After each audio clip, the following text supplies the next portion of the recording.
We're back here again.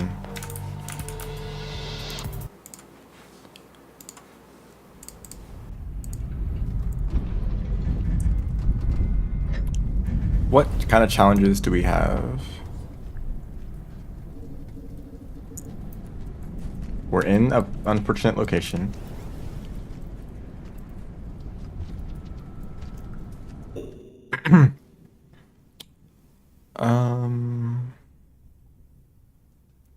If it was reasonable to do this goal, that would not be bad. Catfish out of shoreline. So I submerged is technically an option, yeah? I suppose submerge might be the only way to do that. Because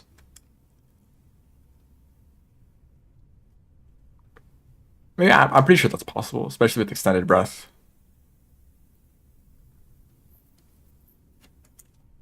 Stealing rocks is kind of annoying. And stealing bombs. Tame 6 creatures. Real monk experience. This middle one, actually, it's also kind of bad. I think the bottom row has the most, like, normal challenges, but the numbers are a bit high.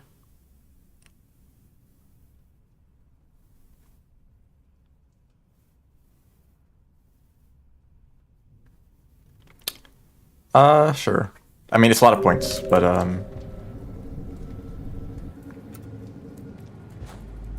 perhaps this is my problem as a bingo player, where I look at the hard challenges and I'm like, I don't want to do those because they're annoying.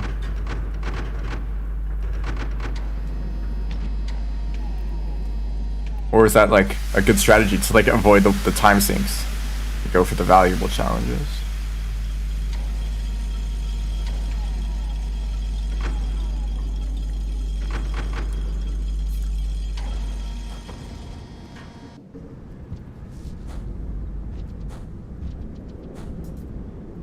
There's already guys here.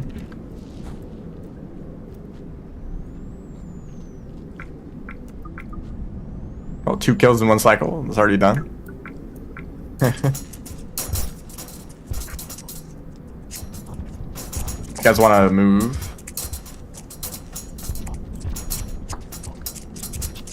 Ooh, okay. I don't know why I went this way, because I'm not gonna, like, take one of these flashbangs. Like, there's plenty more flashbangs elsewhere, you know? Oh, it's funny. I didn't even kill it.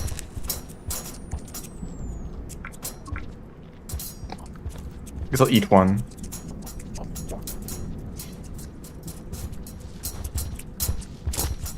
No, I wanted to kill that guy. Trying to kill Miros birds is not worth doing at all, especially as monk. So I kind of thought, like, hey, I have a bunch of spears in this room, but it would take a long time, and they don't get stunned easily, so it'd be really hard to retrieve the spears. That's the main difficulty.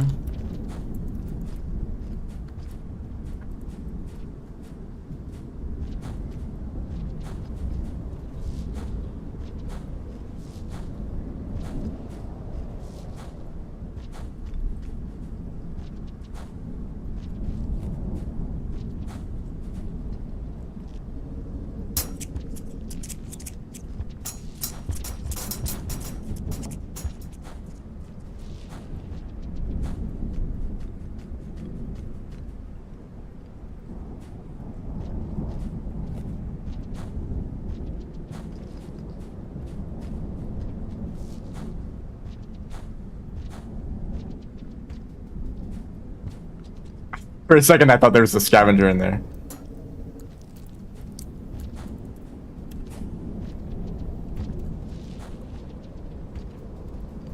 Grab one of these, I guess. The problem is I had 7.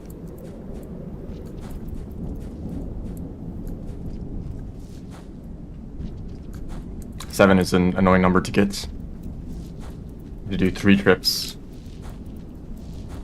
But I guess actually it's not that bad.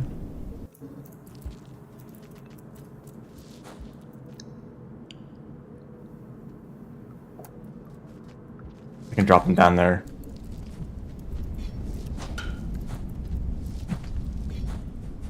Main concern is Mirror Spirits now. Actually, there's less flashbangs than I thought. Actually, I think it'd be easier if I just did this in 2 different cycles. I don't need to bring them all to the same shelter after all. So grab these.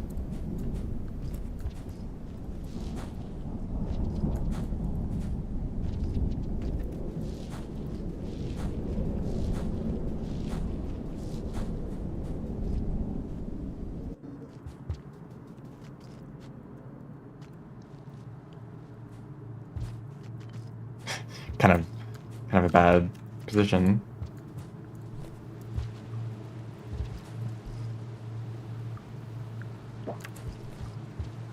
And that kind of works. And I'll just shelter here.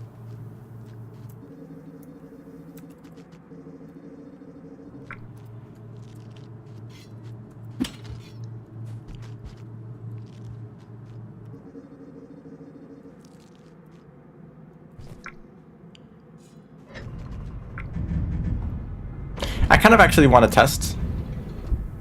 What if I take some flashbangs from this shelter and then I bring them to a different shelter? Would that count as like, do I need to bring, like, does it just matter that's a new shelter, or can I also use, does it have to be different flashbangs? But I guess we'll find out.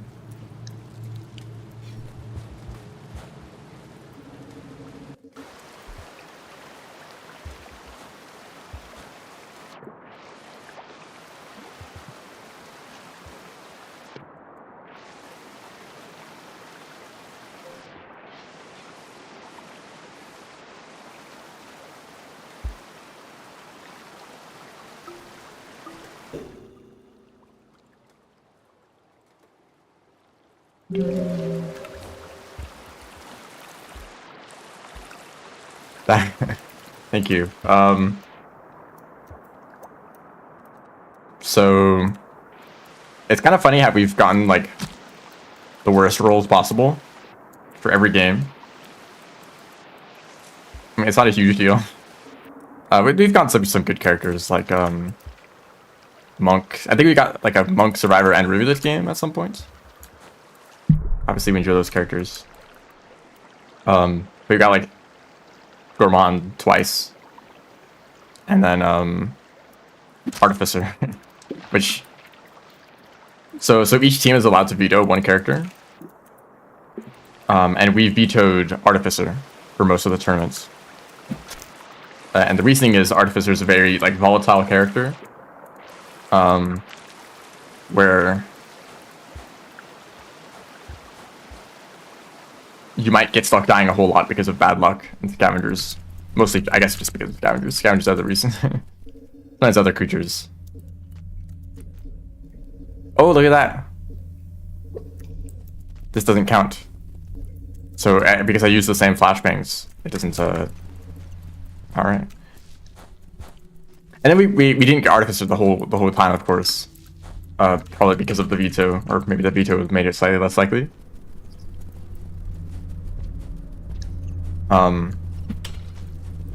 So we didn't practice Artificer much at all. It was our least practiced character, because we were vetoing it, so it would be less likely to win, or to get rolled.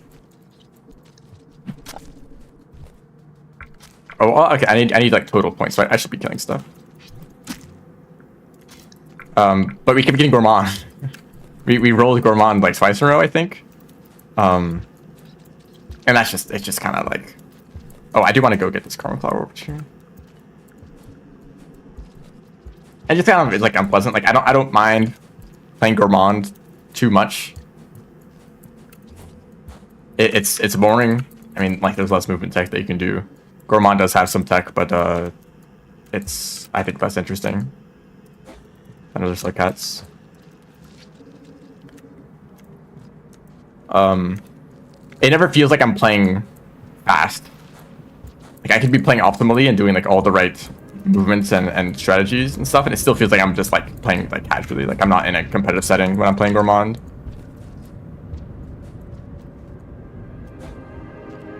Also crafting, like I think actually one of the biggest problems with Gourmand in Bingo is the fact that they're a unique character. The boards, the Bingo boards for the events were created by people.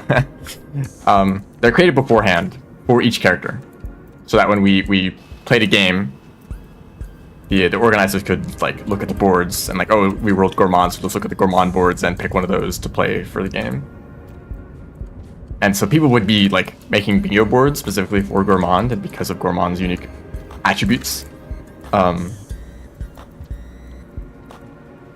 So that leads to boards that are like kind of lean into Gourmand's mechanics, which is actually like the opposite of what is fun.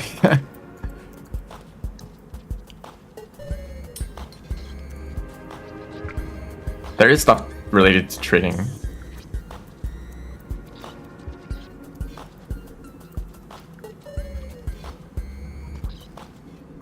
So these Bingo board makers, they does it show the lantern mouse as a traded item? Like it's just because the spear is impaled. So I think Gourmand's unique mechanics are not fun. I don't think they're fun. I think wait. Oh no, that's a mushroom. I think crafting is a bit dull and unintuitive, and rarely like applicable. It's something that you need to plan out in advance, or you need to spend a lot of time studying the crafting recipes, which is boring. And also, like, outside of this very tournament, it's not useful at all. I don't think, and I don't want to play Gourmand anyway, so why spend a bunch of time practicing the crafting recipes? But the Bingo board makers are like, oh, it's Gourmand, you gotta have some crafting related challenges. And because Gourmand can craft things outside of the regions that you're normally supposed to get them, let's have all sorts of challenges where you do things outside of the region where you normally do it, right? So, say like snails, for example, Gourmand can craft snails. So let's add challenges to do things with snails outside of the regions where snails normally spawn, right? Or how about Gourmand can craft bombs? So let's add a bunch of bombing stuff. Gourmand, if Gourmand can do something, then it's on the Bingo board, even if it's not a very fun challenge. Whoa, hi scavengers. So I think like Gourmand boards are actually probably my least favorite boards that I've seen, just because they have a lot of these really, and maybe they're interesting to some people.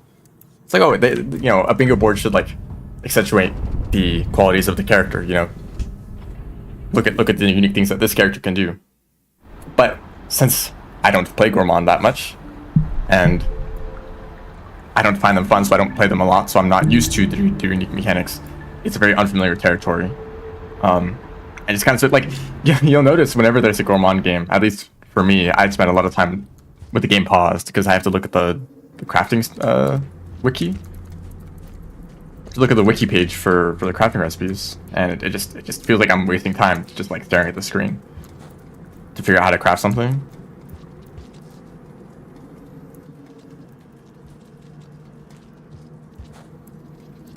Because a lot of the time the crafting goals kind of just come down to sit next to a popcorn plant, spit up random stuff, and then combine that random stuff into the item that you want, which is a really difficult process because you have to consider all of the different crafting combinations and how they combine together to make the item that you want. And usually you need to craft like 3 of this item. It's just such a waste of time to sit there crafting.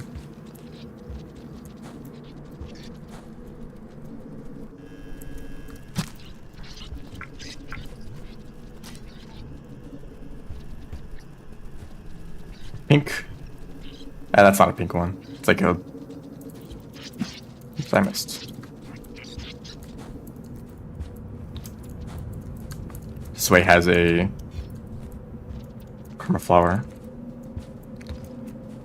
So anyway, we got tired of playing Gourmand twice in a row, and so we decided to veto Gourmand. And of course, the next game we get Artificer. it just had to be. the moment we stop vetoing them, that's the character that we get. And you know, exactly what we fear about Artificers, what happened, at least to me. I think Shrub was actually kind of chilling that game. But I died a whole lot to Scavengers. I died to an elite at the beginning of the game that kind of like broke my... I think I had a lead against the other team, and then I died and just lost all of that time. And that led to us losing a ton of goals early on and struggling to block their bingos.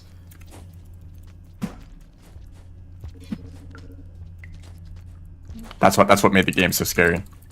I like... Okay, that doesn't give me any points at all. Poor little spiders don't count as actual creatures. I still think... Actually, I can't really say that I did play well, but I not play correctly, because the other team, if they did not mess up, they would have easily won. You'll actually notice there's a point where I'm in Chimney, and the other team, Cyrillith, is in Garbage Waste. And that last Garbage Waste, or the last Garbage Waste challenges are all they need to get a bingo. And they end up dying a whole lot. And I have time to catch up and get to Garbage Waste and get those goals. And if they had not died, like, several times, then we would have lost. Like, it's very important that I made that decision to go to Garbage Wastes. I realized that it was the only thing that I had to do. I needed to do that to win. And I luckily, at that point, I like locked in and did not die at all for the rest of the game. Actually, I think I did die. Well, I don't know. But I basically made it to Chimney, to Garbage, past Garbage Waste, and did the goals that I needed to without dying. So...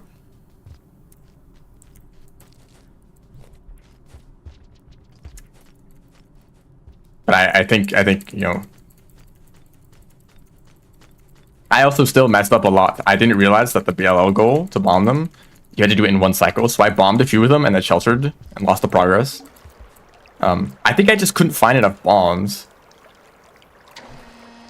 I just got unlocked. Alright, I couldn't find enough... Oh! I'm a fool. First time entering Industrial, that was the other way around. Well, yeah. What do I do instead?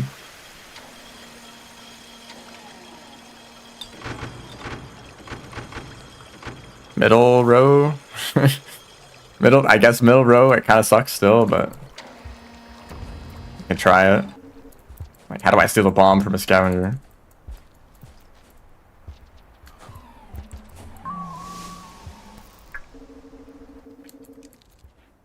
Somehow in these bingo games, I always manage to mess up the goal at the last second. Or, actually that's not even true at all what I just said. I always unintentionally fail a goal that's really easy to get. Or just to avoid. Hello. I'm doing alright, I suppose.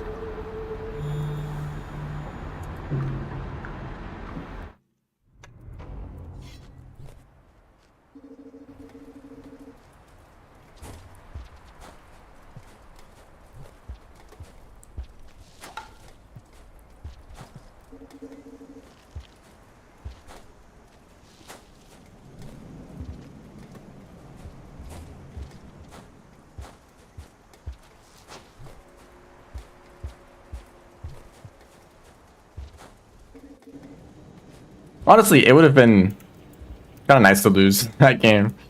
To just, be done with the tournaments.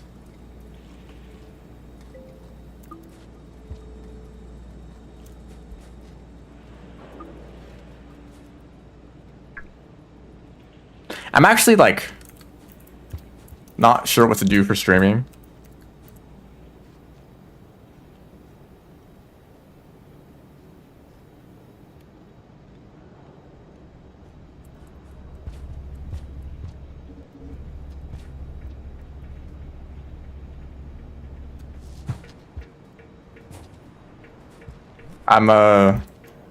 Okay, well, I've played Rainworld for so long.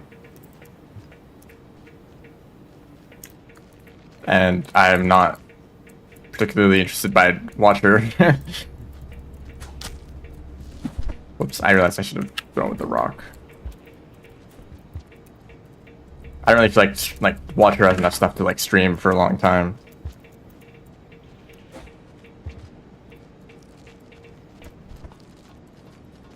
I could like keep streaming Silksong, but that's just kind of like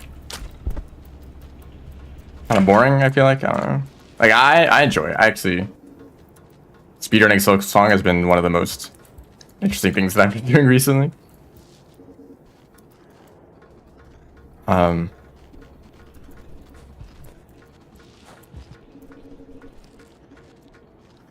Just it's a very satisfying speedrun game.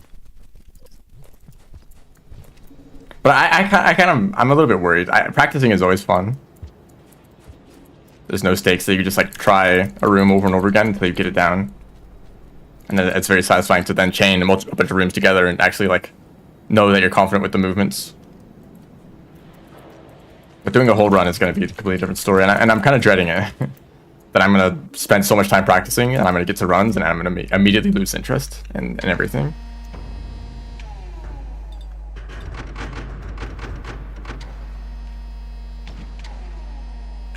I'm like watching these videos about like Super Mario Bros.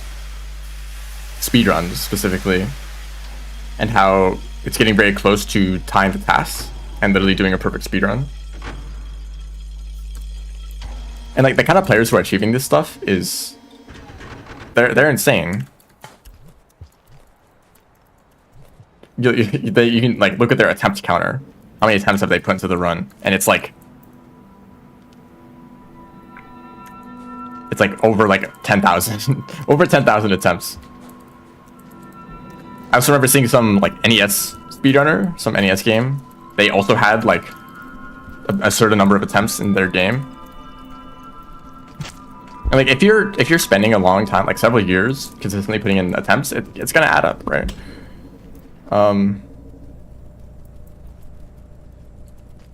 Like I cannot imagine doing that. And Rain World is such a like painful game to speedrun.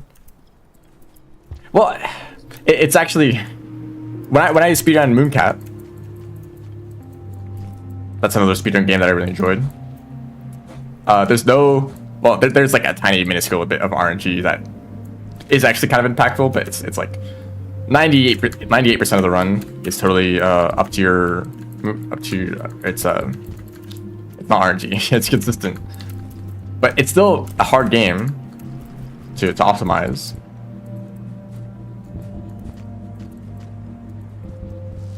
So you notice when doing attempts, when you're trying to go for a good time, and you're like have really high standards for yourself, like I have to hit every single trick and movement and this and that and whatever, long pole plants. You have such high standards for yourself, it's kind of like there is RNG now, you know. Your actions are slightly random due to just mistakes, just human error, you know. You can never get 100% consistent. I'll get back to that in a bit. It's like, yeah, this run like has no RNG, but you're still going to be resetting a lot because you can't get a perfect run just on your first go. You know, you can't just like, oh, I've practiced the whole speedrun, time to put in one attempt and do everything correctly. Like, so Rain World is actually kind of interesting, where you can kind of bank on like RNG giving you a good run eventually, right? Maybe you don't need to like, if you want to get a world record. I mean, that's just also just, you know, because Rain World is a pretty small game and not every single speedrun has been extremely optimized, except for like a few categories. But you just put in a bunch of attempts, get lucky with creature spawns one time, and get a good run, you know?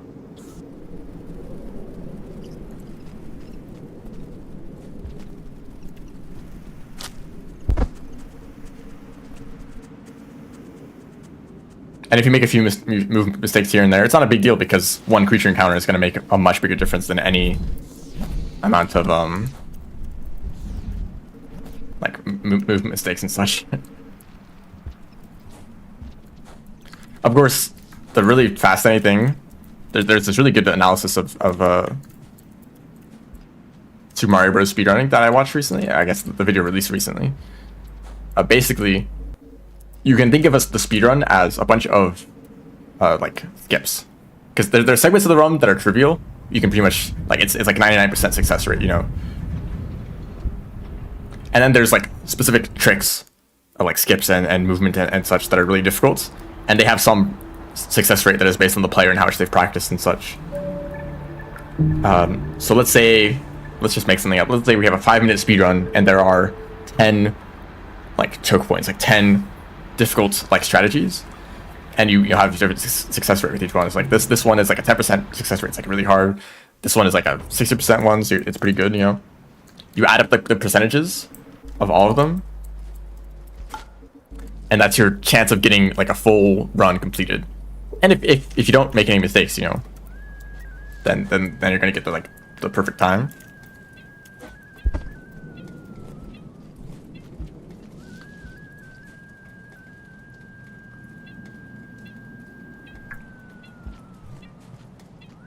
And you can kind of calculate like how long does each attempt take, and okay, they didn't fall. How long does each attempt take? What is the chance of doing a successful run? You can calculate how long it will take to get the time that you want. And it also showed that just improving your success rate by like just a few percentage points on each skip drastically decreases the time that it takes to get that perfect run. It's a huge difference.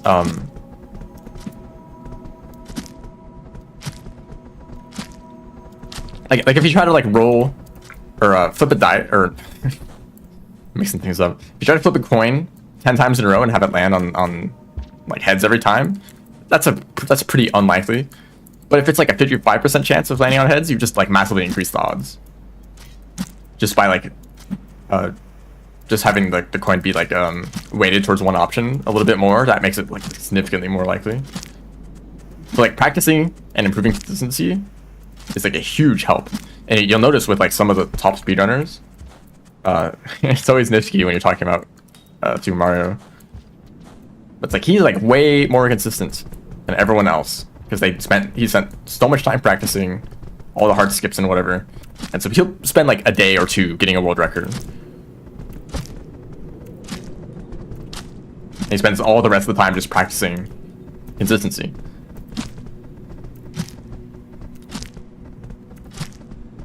So maybe, you know, for a game like Rain World, it's actually really frustrating to put in so much time to practice. I should grab a mask, that's why I did this. You can put in so much time practicing until your movement is perfect, and then creatures show up, you know? And I forgot you can't demask vultures. Well, I gotta find 50, 60 more points on my own.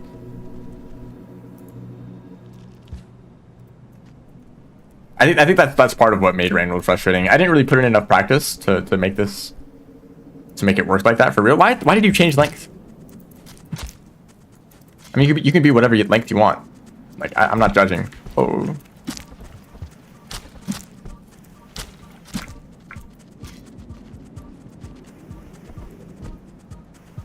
Just like be consistent, I guess.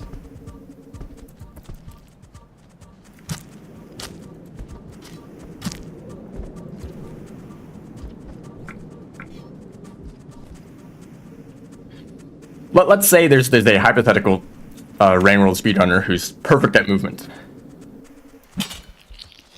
They are I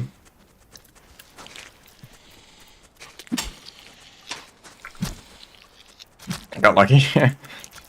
they like perfectly followed like the exact routes that they need to in order to get through a room in the fastest way possible. That's like humanly achievable, like really reasonable, you know? I think they still have a hard time getting good runs. It's still going to take a lot of attempts. Just because every time a creature is in your way, you have to change up your movements. And maybe you can practice movement for every single backup strategy.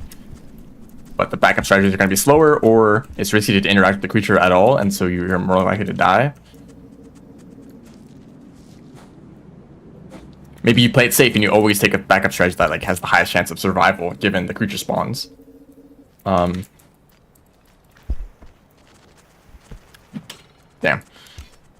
But then like, what if you're just gonna get a slower run because of that? Like, you could be doing the fast strategies, but instead you're playing it safe. And thus you're not getting the times that you could be.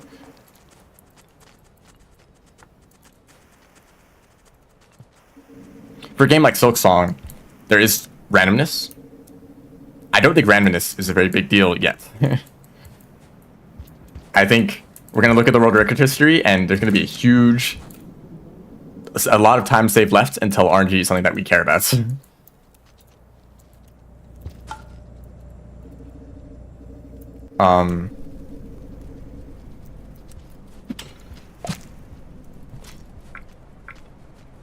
I had this like I thought about this for a long time before Silksong released, because I knew it was a game that I'd want to speedrun. And actually, I'm actually quite lucky that it is so as good as it is. Damn.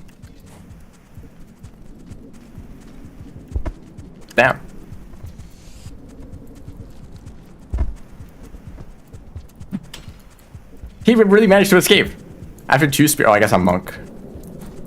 They were moving so fast. I'm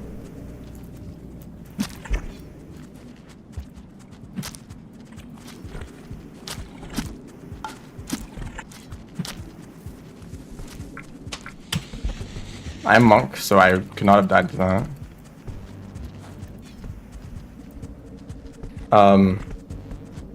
Game looks weird. It's not Silksong.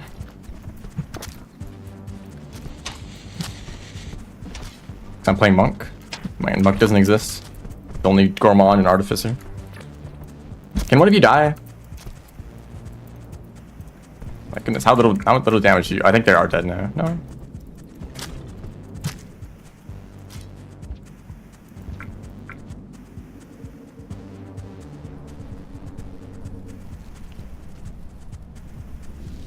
Silksong is also, I think, it's more input dense.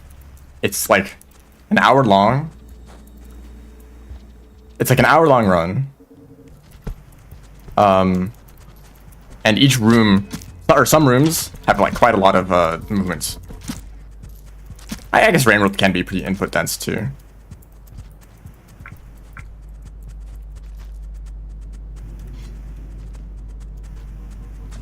Oh, that was really risky.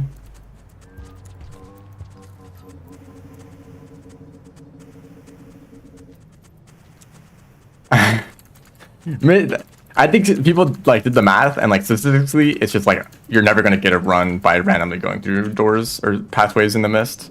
Like it's just like unreasonable to rely on that.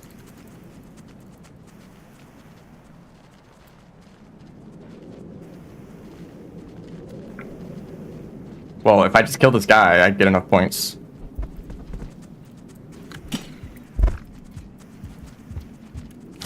You made a big mistake.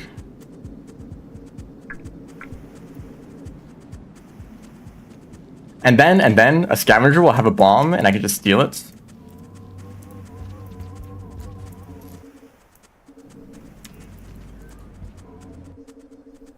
Surely. Oh, there's a vulture grub.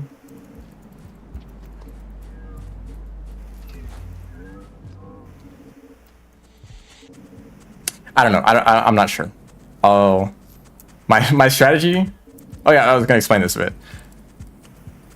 I think practice is the only thing that you should be doing for speedrunning. And I've noticed in a lot of communities, there's a huge difference when a runner enters the scene who actually like practices properly.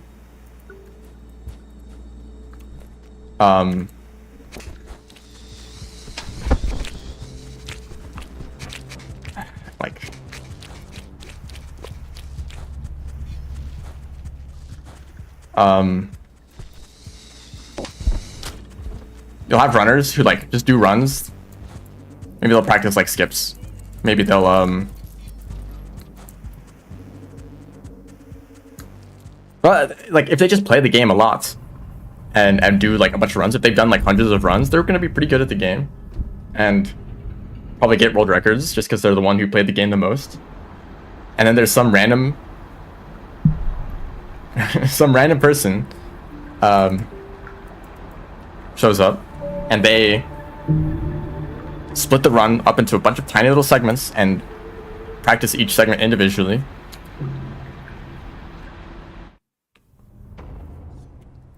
And then as you get better at each individual segment, you combine segments together until you can combine all of them together.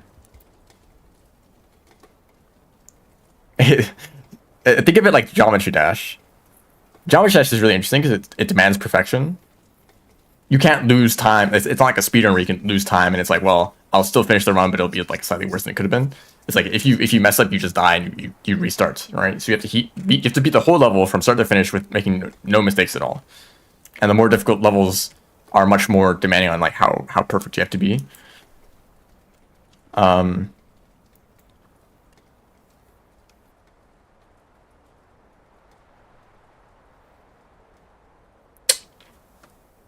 So what, I mean, for like easy levels, you could just play from the start, and you can mostly just like sight read it and just like just react to the obstacles that are coming up. And if there's a few hard parts, you'll like practice them just by getting to that part of the level every time you play it. For slightly harder levels, I think it's good to like set checkpoints, like practice mode, just like sets checkpoints as you go. So if you die at a part that's difficult, then you get reset back to the start of that part, and you can practice it again. But for looking at specifically like really hard levels, Extreme Demons, and like top like 5, top 10, top whatever, the hardest levels, the strategy is to first you have to learn the level just so that you know what buttons to press, or I guess it's always the same button, when to press the buttons, right? And then you basically try to see what like longest segment. Like, don't think about trying to beat the whole level. That's unreasonable to go for straight at the start. So you have to think like, can I beat the level in 10 runs? So if I split the run up into 10 segments, can I beat each individual segment? And you practice until you can do that, and then you're like, all right, can I beat the level in 5 runs? Can I beat? You'll try to beat it in as few runs as possible until it's not like you can beat from like 73 to 100, and then from like 20 to 73, and then from 0 to 20.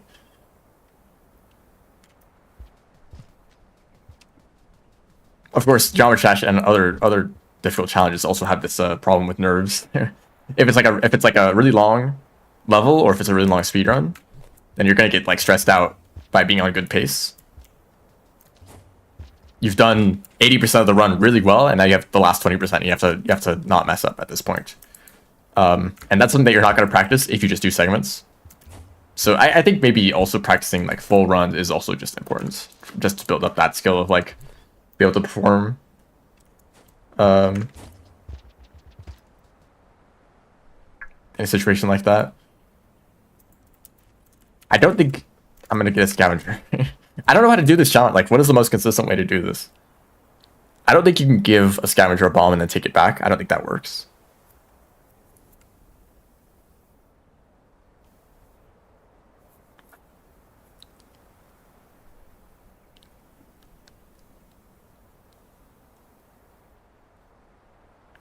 Maybe I just wander around and like find one, I guess. Garbage waste, probably.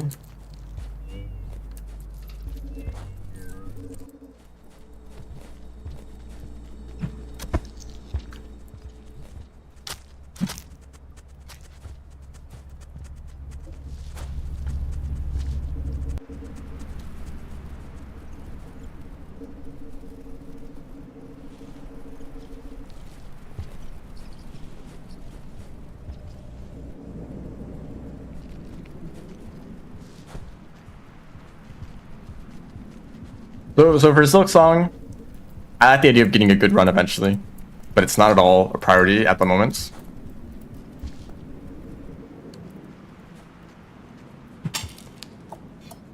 So I'm just gonna practice every once in a while.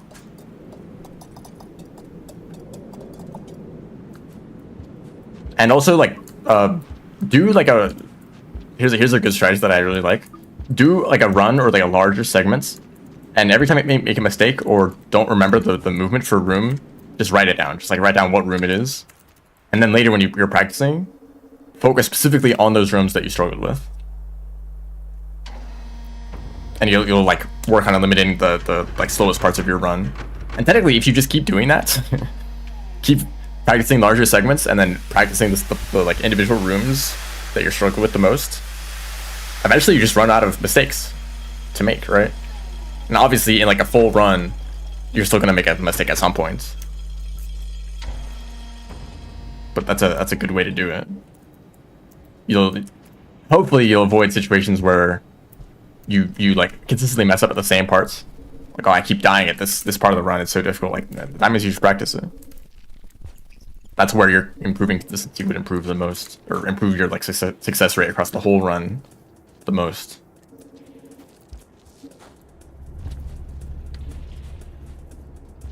What is up with these pole plants, dude?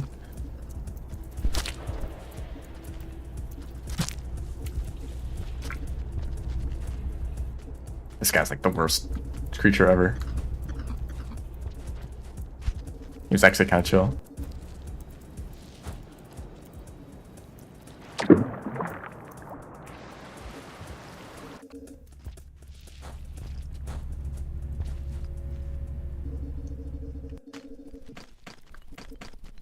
Anyone have a bomb? Anyone just happen to like pick up a bomb, like one of these?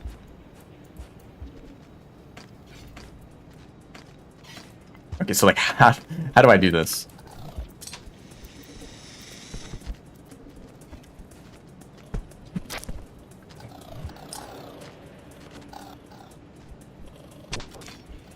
Oh, they're just leaving him. I think they just took the bombs and left. Oh.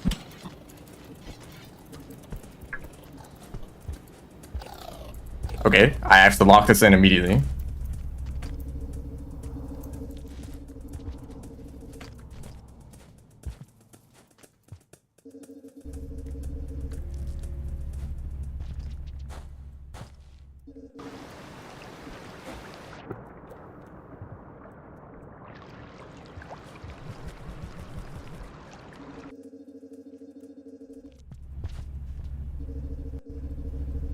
On the first cycle they spawn, they're longer.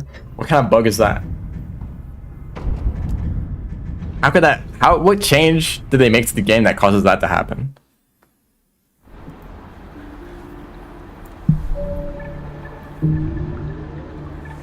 I guess the closest toll is probably Outskirts. Outskirts also is pretty easy to steal from.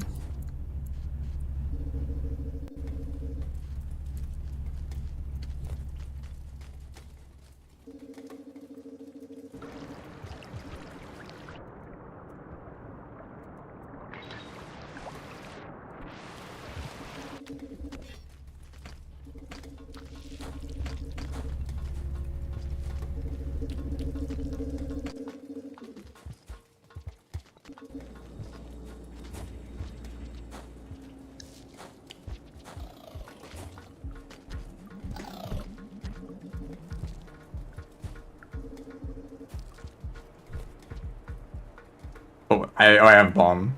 I guess I don't need it anymore.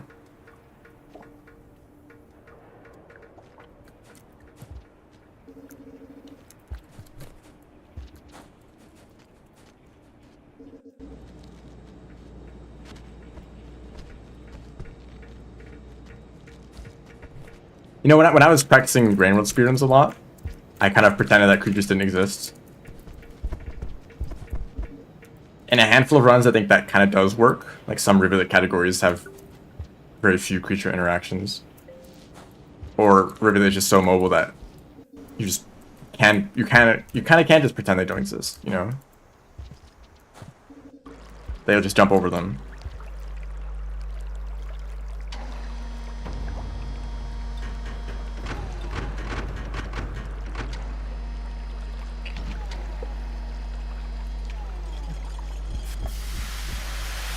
Actually, let's assume for a second. What if your goal is not to get the best run possible, but you just want to get to the best run that you can do reasonably, right? instead of setting like world record as your standard, say, what is the best way that I can prove my PB right now? Maybe there are strategies that are like safer to go for, that are like, that lose like half a second, but your success rate would increase so much by implementing that strategy that it's like worth doing it. Because ultimately, the time that you get is determined by the number of attempts that you put in, your skill level. I guess that's it. your skill level, how much you practice the run, and just how many attempts you do.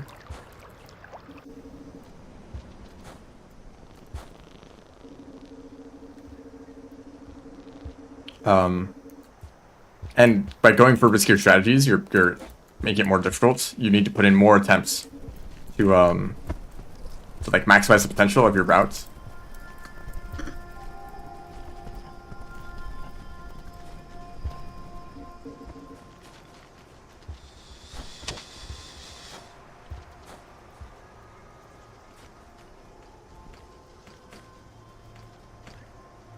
Creature detected? Oh no, there's a lizard. Whatever will we do? Maybe I'll use these spears to... Oh great, they didn't buy it. Was he too far away, or... We actually need to throw the spears at the creature?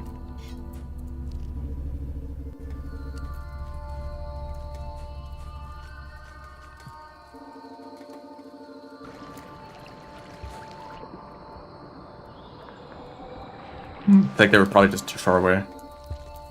Also, I probably could have given them a pearl first, and I could cross the toll, and... Yeah, I'll do that next time.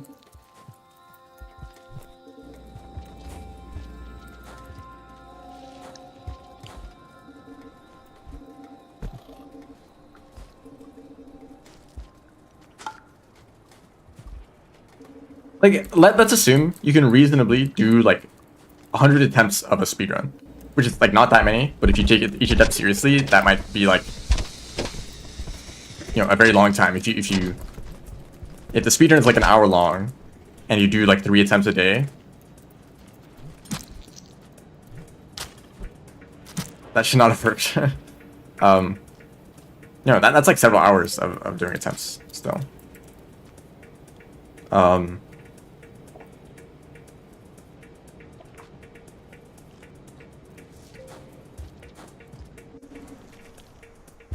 But let's say you do, like, reasonably do 100 attempts. When you're practicing, you could try to implement all of the fastest strategies you can possibly think of. And, you know, if you did that, if you practiced each of, like, if you practiced for, like, the most time save possible, then, in some number of attempts, you will get a perfect run. But that number of attempts is probably, like, 1 million, right? And in the 100 attempts that you're actually going to do, you're going to keep messing up the tricks that you're implemented. You're going to keep losing time. And ultimately, you're going to get a slower time compared to if you just use some safer strategies. Did 100 attempts, actually got some successful runs that implemented the strategies correctly.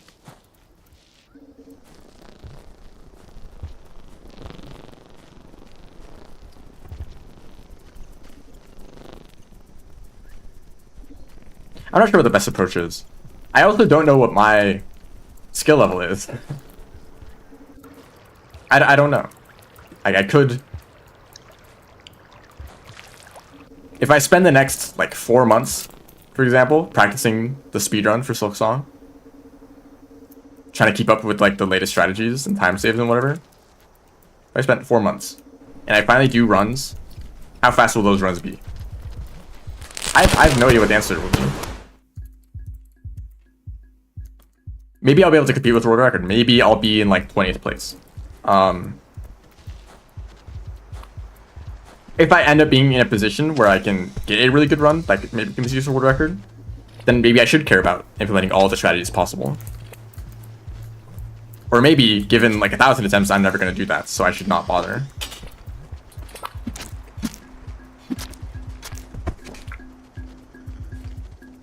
We have a funny situation here where there's just no scavengers, so goodbye.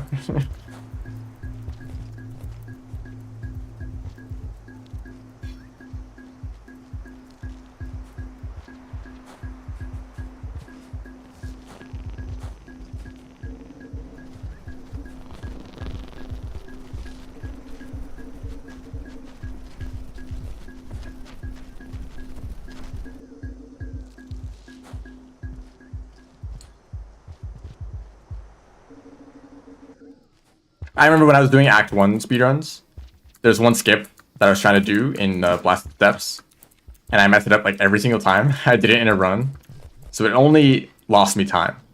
And since I had to do a backup strategy, I did not practice the backup strategy. So by trying to do that skip, I lost like 30 or more seconds on each of those runs. Theoretically, if I kept practicing and improving my consistency, that would be a time save. And just like, I'd just be expected to do it every time.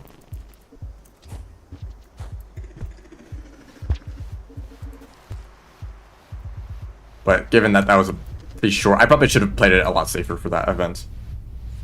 Because it was a short, on short notice.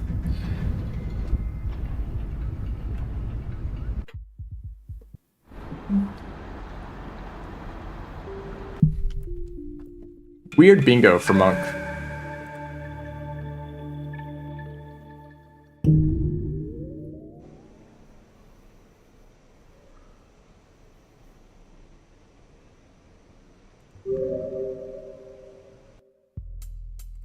I think maybe one approach I could go for is do whatever like fastest strat I'm aware of.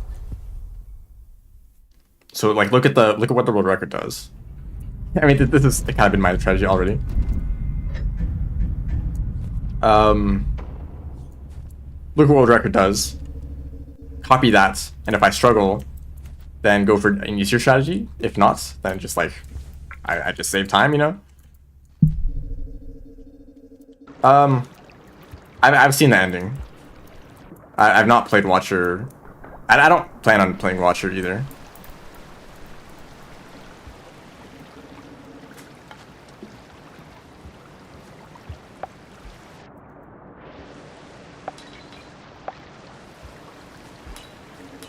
These snails are a lot of fun. What kind of bingo do I go for? Top row looks pretty good.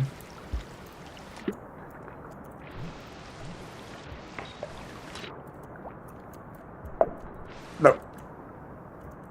Still haven't got the fruit man.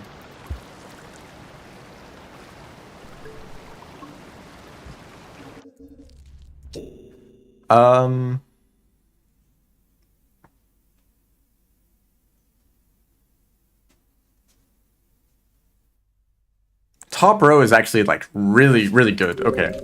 I should go for that.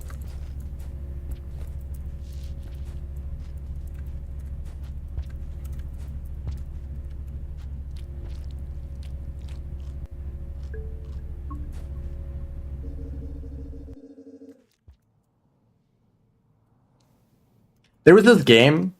Let me talk about this for a second. There was this game that I played called Avorion. Maybe I've talked about it before. It's like a space sandbox kind of game. I don't know. You build a spaceship, you fly around, you can like fight other spaceships, or you can like trade or do like whatever. I don't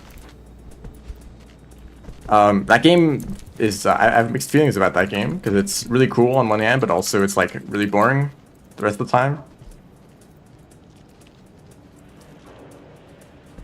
Like the most optimal way to collect resources to build a big ship is to spend like hours mining like asteroids. And then if you build a really big ship, you're basically invincible, and the rest of the game is completely easy because you just have a big ship. That doesn't matter. That's a goal. Never use pearls. Huh. That actually might be interesting for like challenges to like trade with scavengers, but you can't use pearls.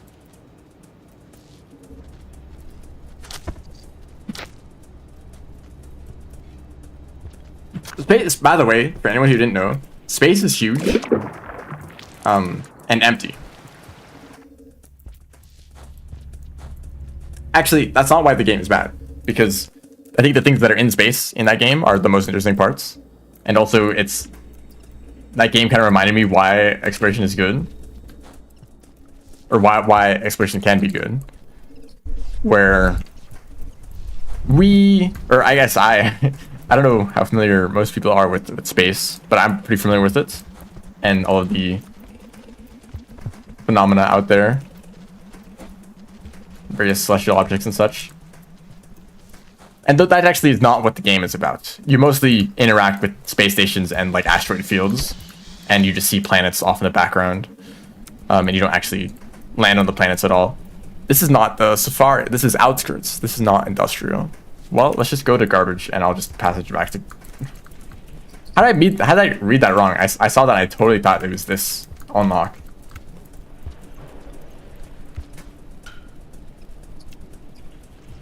Anyway, it's like a sci-fi world, so you don't know what you're gonna find when you're exploring. I think that was actually the most exciting part of the game, to warp to a new sector and just see some crazy thing going on, and being surprised by it.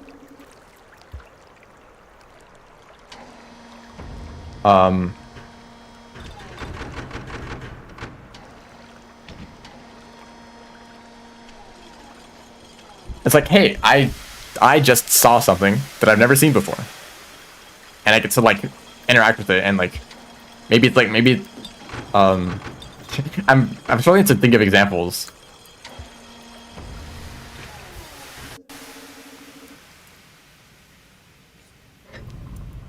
I mean, you can imagine a little bit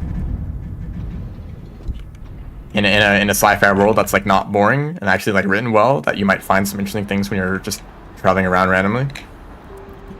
And Rain World too, like, you know, you get an idea of what Rain World is like when you play it. That you're a little animal, and you're trying to survive, you know, not be eaten by lizards and such. And you know, we know what that's like in the real world. We know that like nature exists, and there's animals out there, and they're kind of living like this. But what we don't expect is there to be like massive ghosts or giant like supercomputer AIs. Well, I guess that's kind of becoming real now, isn't it?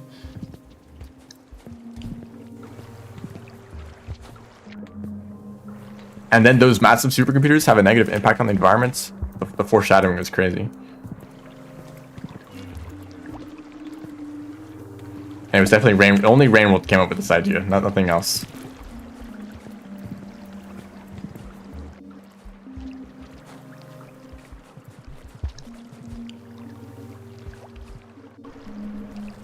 Vista, I'm very happy to see that it's here.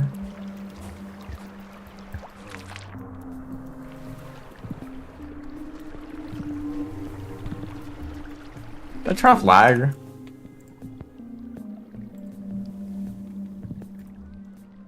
I did not.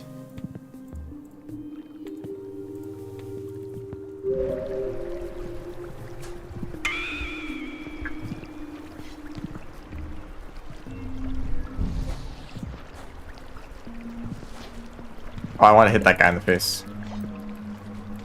No, the last second that other one just yoinked that spear.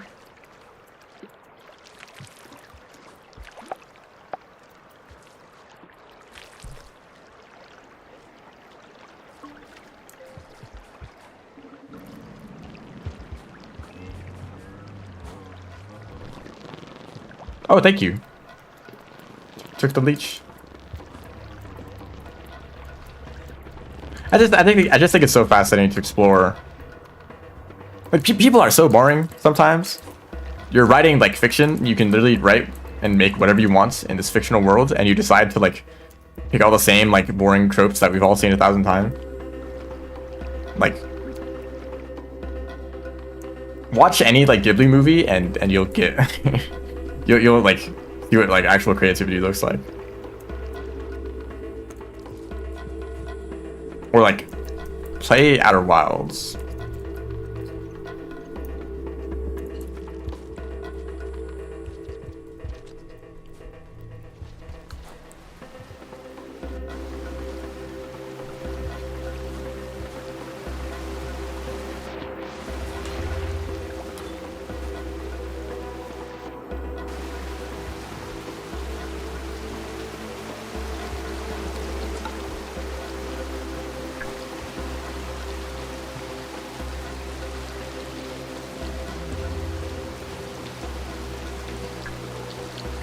Please don't. Thank you. What's even more interesting, I love games that answer questions. I want to enter a weird fantasy world, a fictional world, and to like find things that I've never seen before and be like, what is this? I have no idea what's going on. And then to ask questions about the world and then get answers to those questions. That kind of process of exploration, I think, is like one of the more interesting. It's a very interesting experience. And it's kind of something that kind of bothers me about like Rain World's DLC is that they didn't answer questions. They've only given us more questions. And maybe that's a good thing. I don't know how much I care for media that only poses questions but no answers. I think something like Deltarune is like a perfect balance of like, you get answers, but we don't have all the answers yet because it's not finished. So in between the releases of chapters, we have tons of time to theorize and to ask questions. And then the next chapter releases and we all get answers to our questions and new questions that are, you know, set up the next chapters. I really enjoy that kind of process. And actually, I think the delayed release of Deltarune's chapters has actually improved the experience. And I feel bad for anyone who's waiting for all the chapters to be out to play it. I think you're missing out on the well, I mean, if you don't want to engage with the Deltarune community, that's maybe understandable.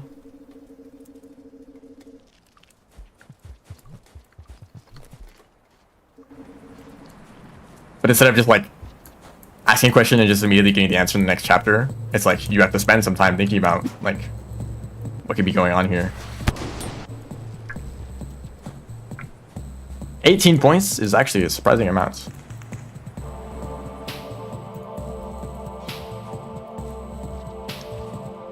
Like Rain, I think there's still so many questions left in Rain World. Like the whole like sliver of straw thing, I think still, or like the great problem in general, I guess.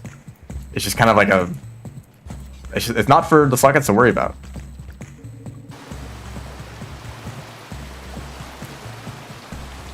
I guess the answer to the great problem is that it's not possible to find an answer.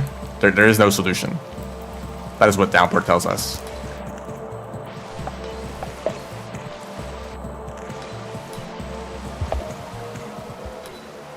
I feel like if Downpour was better, then that would be like the most impactful moments ever to realize that the great problem that all the ancients were working towards was impossible to solve from the beginning. They had no chance. I feel like I remember another story that sounds just like this. What am I thinking of?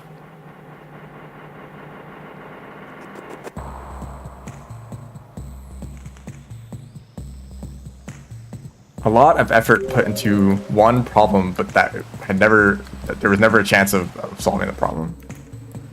One Piece. I don't know anything about One Piece.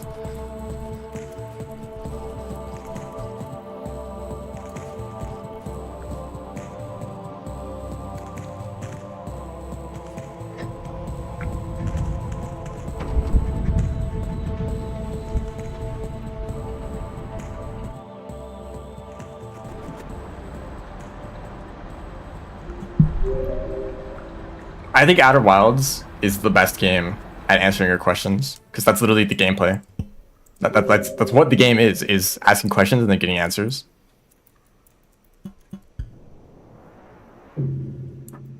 Lobotomy Corporation. I think I know. The story is a bit of a mess, and I don't remember it completely. But I think maybe that applies. I'd like to hear someone mention Lobotomy Corporation. That's another really cool game that I'll never play.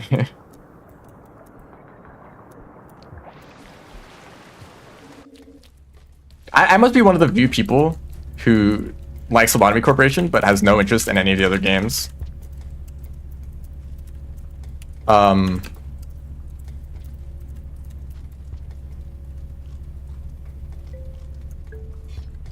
People seem to love the other ones though. Yo, what's up?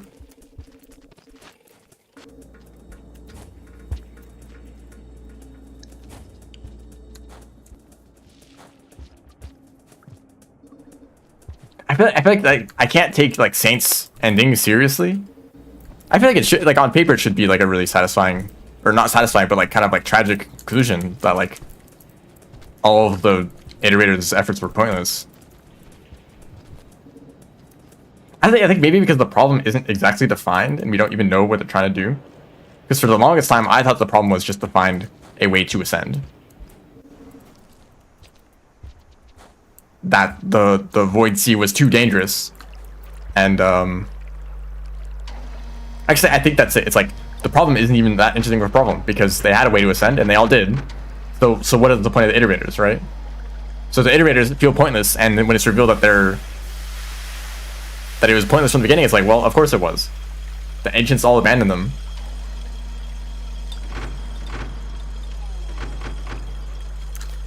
Well, I guess the only way for that to work is that if the Ancients were still around. If that they were still trying to find a way to ascend and escape the cycle, even during Saint's time. I guess that kind of suggests that Saint is the solution then? Where is the Safari? I remember. It's over here. That loot it with water. That tends to make things safer. Unless it's like sodium. Like potassium. I don't recommend adding water to that.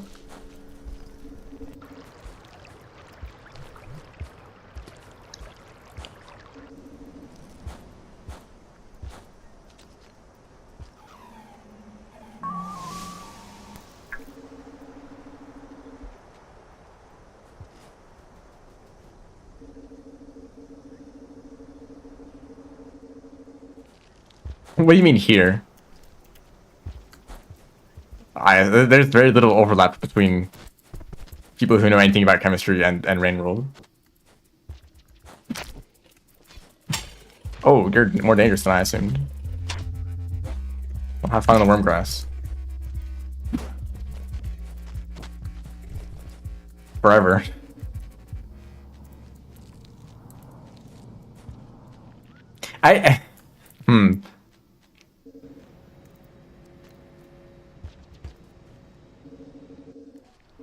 This is like a weird situation. I just remembered like everything that was happening, where I learned about Rainworld's story and was like, this story is really good. It turns out that that interpretation of the story was actually incorrect, and that the actual correct interpretation is like it just wasn't as interesting to me.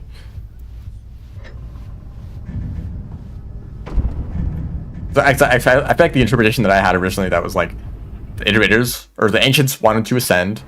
They found the Void Sea, so they could ascend, but then that turned them into Echoes, and that was like the one thing that they feared the most. Therefore, how do I ascend without the Void Sea?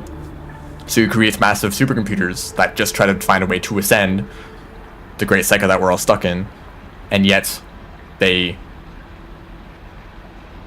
fail. And then Sliver of Straw kind of gets involved, where it's like, maybe Sliver of Straw did find the answer, and then something else happened, like that like there's a mystery there that might actually lead to a satisfying, like, how did they ascend or just die?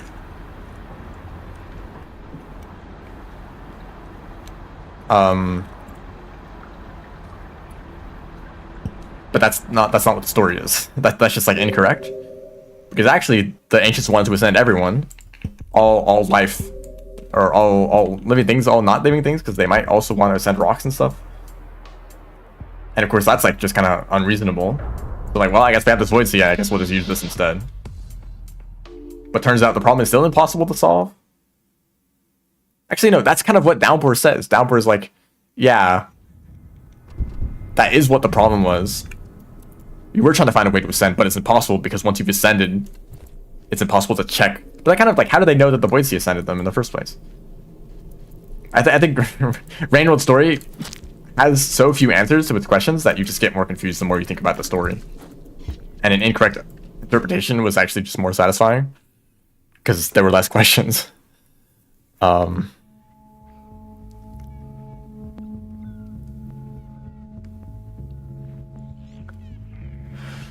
What do I do here?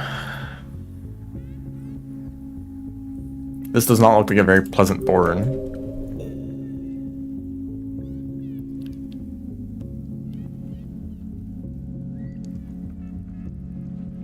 Not at all, actually.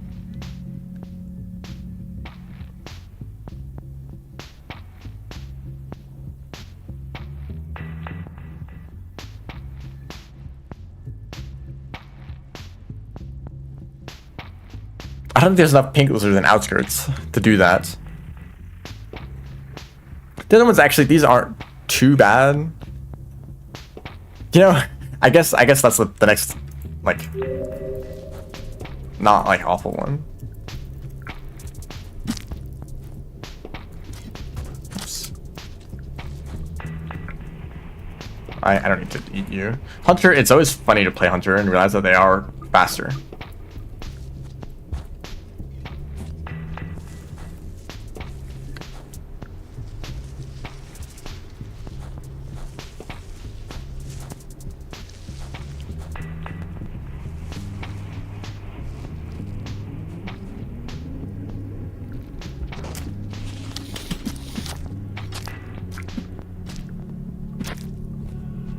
I should not have lived that.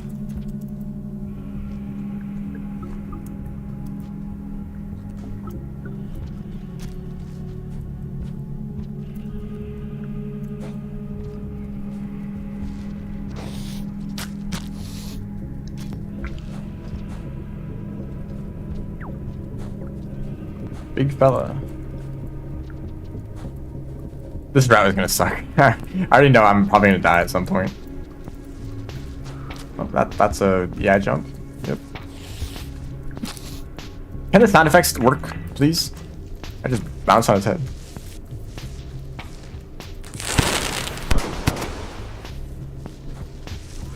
There's crucial information in these sound effects that I'm not getting.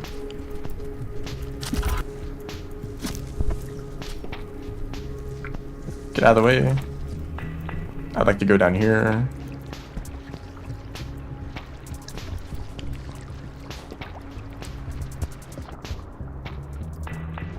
I need you. I need your help.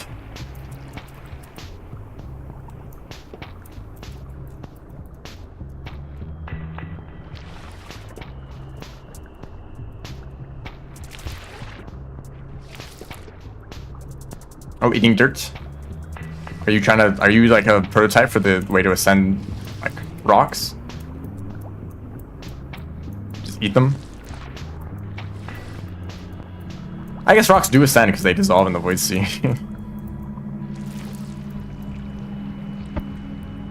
I feel like there might be a way to dodge this Leviathan by going through the pipe at the top. Drop you off there.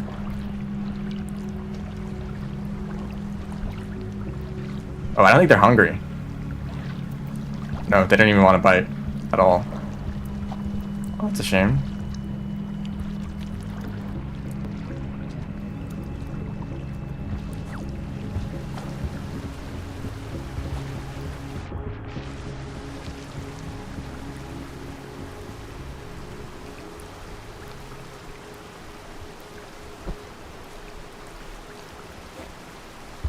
That house was so fat, also this is lagging so horribly.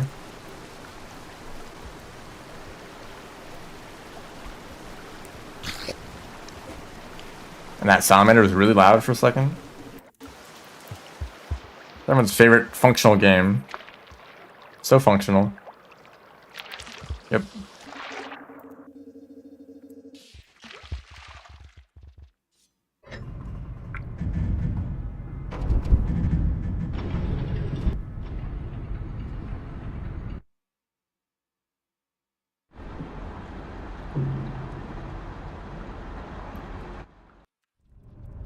As functional as looks to the moon.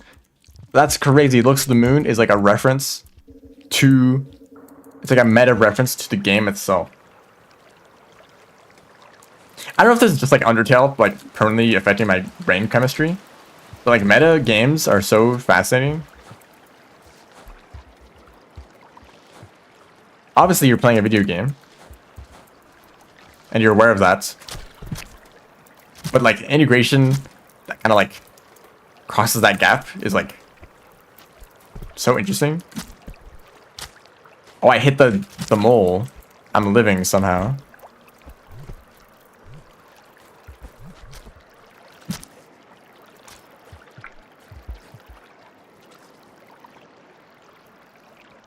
I'm Hunter. I am indeed.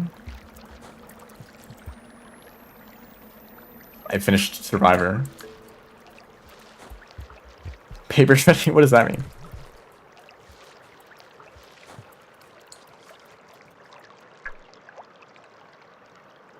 Oh, I have the neuron. Wait, actually, that's... there's some overlap here. I want to deliver the neuron. And bring a pearl. I guess there's enough pearls in Shoreline. Maybe I go to Shoreline?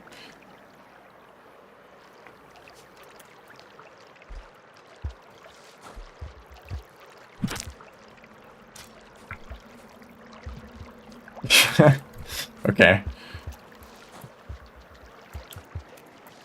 You know, people are like doing stuff.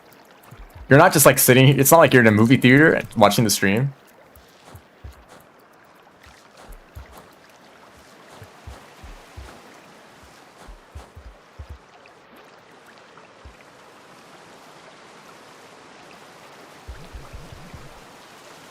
I'm still waiting for a game to integrate a mod into the like main story, or like imagine, okay. I already said this all in another stream, but I'm just gonna repeat it because I like the idea, and it's also just kind of like Deltarune fan fiction.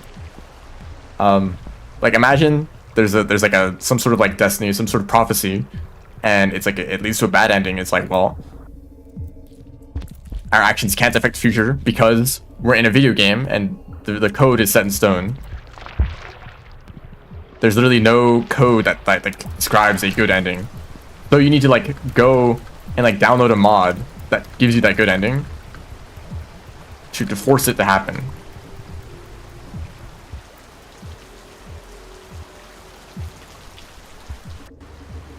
Because every time there's like a meta game that talks about a character that's like actually real, like, oh, you know, this is just a game, but this character, they're actually real. One shot spoilers, I guess. Like at the end of the day, I can't care about any of these characters because they are still like, they're still video game characters.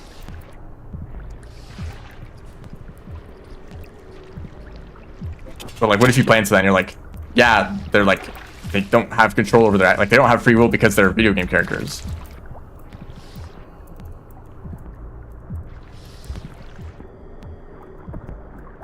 Does Leviathan not eat dirt for like 2 seconds? Yo, he's got the zoomies. Damn, I got destroyed.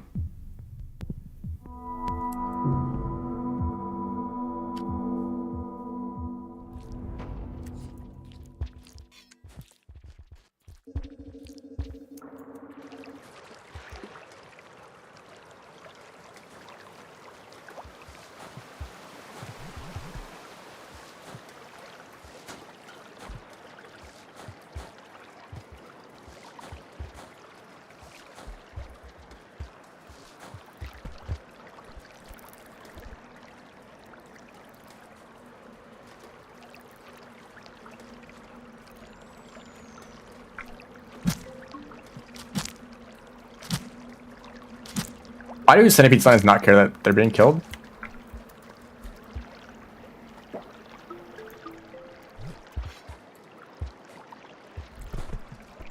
That was a mole lizard, not on the floor.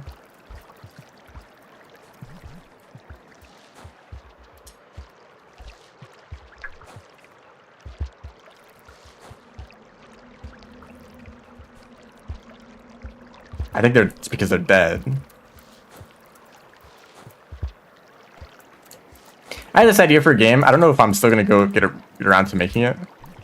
Just like most things. But I had this idea that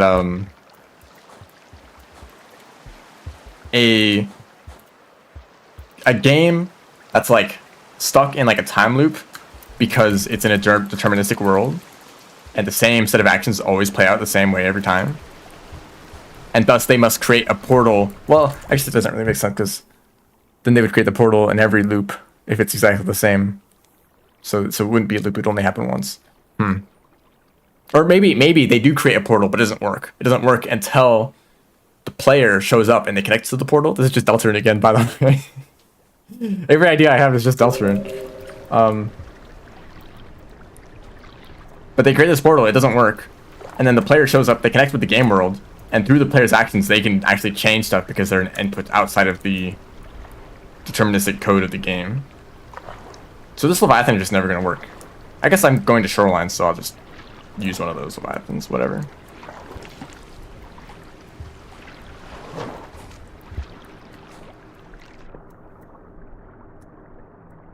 I mean, every idea ever is just a derivative of some other idea, right? So...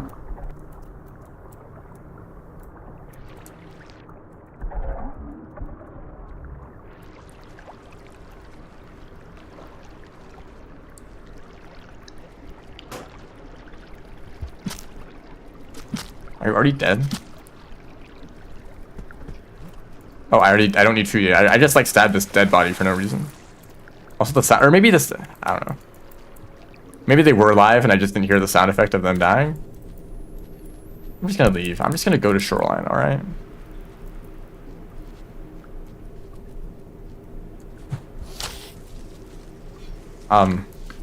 Drops my head and then does nothing. Wow, fastest kelp death ever. And I missed the spear. And the stream is dying. We're having a great time today, actually. Everything is going so well. And I don't have any karma. Yippee. Dry space. That sounds like a dystopian future. Actually, it's not very dystopian. A apocalyptic future where there's no water left. And you're like in a space station, like harvesting like comets for ice, except like they're running out. You're running out of comets. Because everything in the universe is like spreading out. So there's just less and less like mass. Anyway. Thanks for the inspiration. Oh, even faster death than before.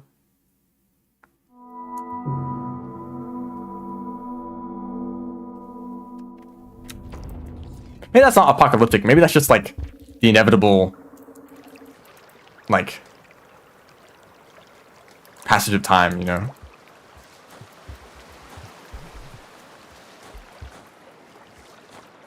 Like like you're living in this like post-apocalyptic world, except there was no apocalypse. We just like ran out of resources. I guess that's kind of an apocalypse, isn't it? But it's like, yeah, we lived in like a like thriving like civilization for like thousands of years, and just like, you know, the like sun like expanded and got too hot, and we all like all the water dried up.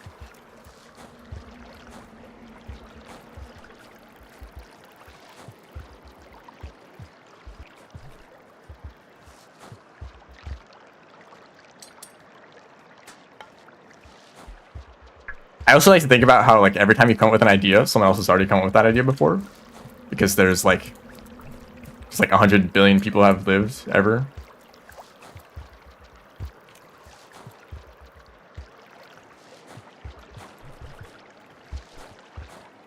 Some like caveman probably thought of like a whole like sci-fi like story. Like, some caveman probably thought of like the whole plot of Star Wars, just like in his head when they were bored.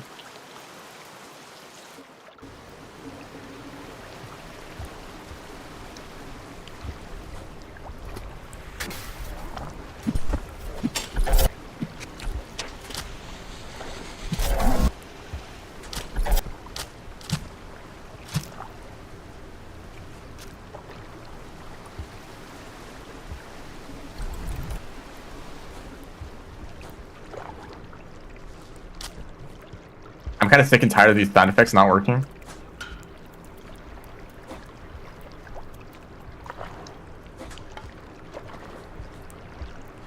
That's a situation.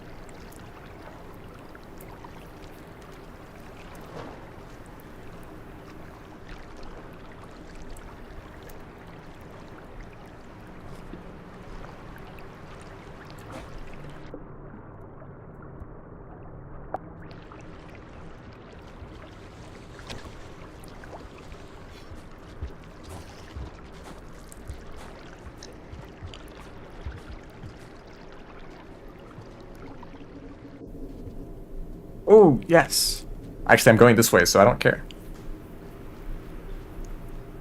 Yeah, they're gonna evolve into an Aquapede. That's definitely how evolution works.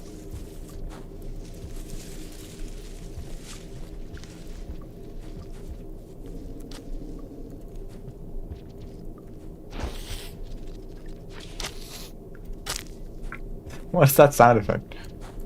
These dropwigs they're so easily distracted.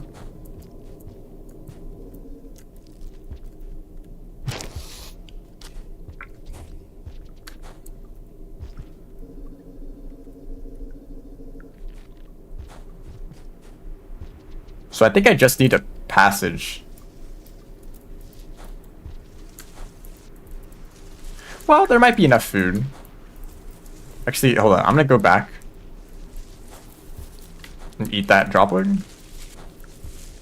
And then maybe eat centipedes and then the popcorn, and that's probably enough food for all the karma. I don't really need my passage for anything else, actually, so I'll just use it now.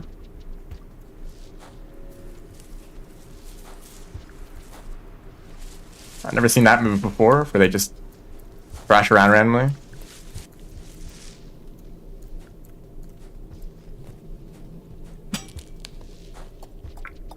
I guess I should probably shelter once. Well, whatever. I guess I need to shelter to lock in the filtration pearl. I've not done that yet. I suppose I could have locked it in, or like got the pearl, ate like a centipede, sheltered, and then passaged. That probably would have been the better way to do that.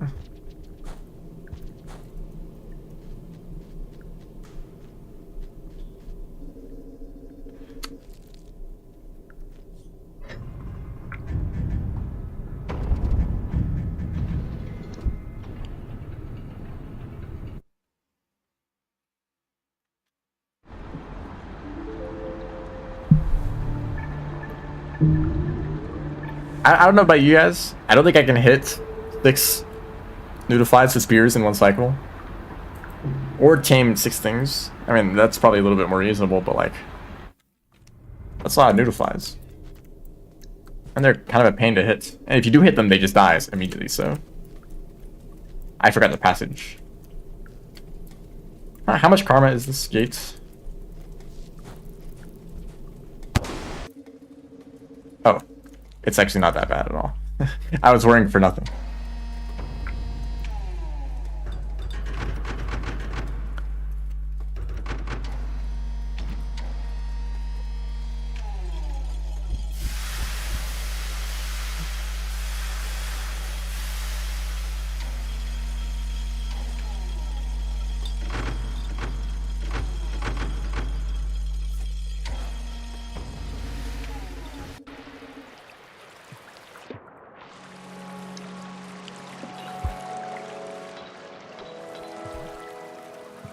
I think the song should not play here.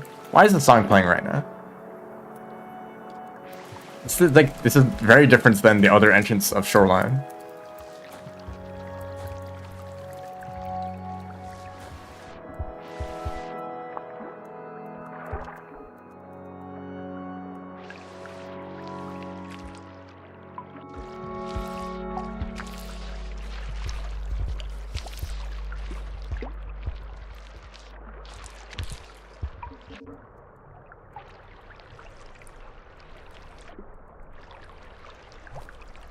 These jetfish don't realize that they're messing with a vicious little creature.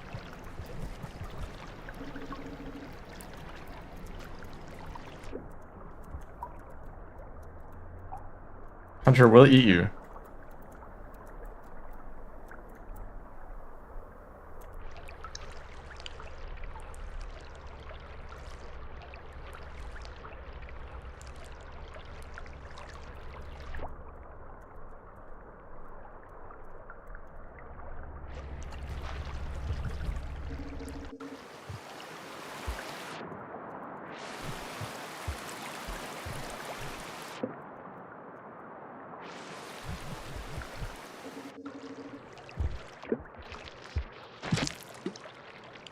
I don't think there's really a convenient pearl to get,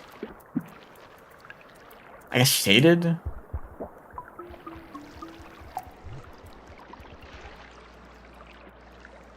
Or I could go all the way to Moon.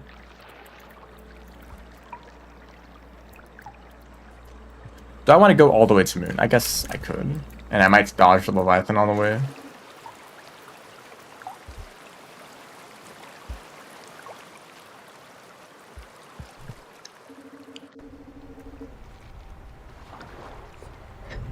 Yeah, Rivulet thinks they're so special. Like, you can eat food underwater, that's crazy. I saw someone drink like a bottle of soda underwater, so...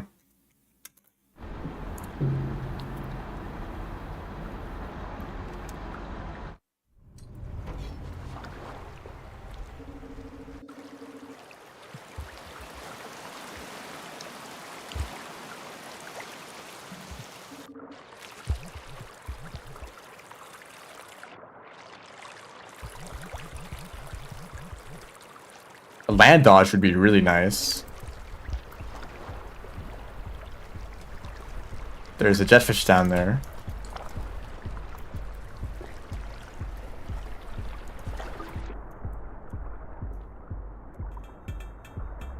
It's a vulture. You're not a Leviathan. Also, I'm swimming into the leech party, like...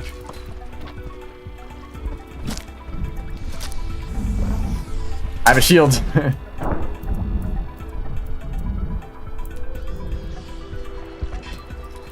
So, yeah, where did I put that pearl? Oh, there it is. Oh, that's... You shot faster than you were supposed to. Okay. And there was no audio cue. Maybe they were charging it up and I just didn't hear it because the sound is broken.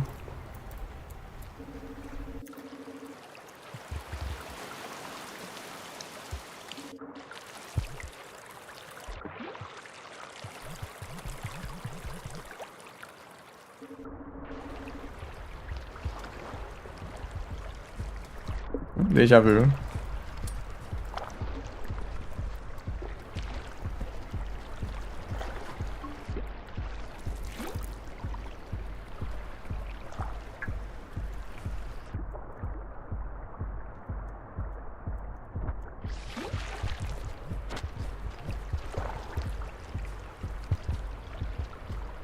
Not your den.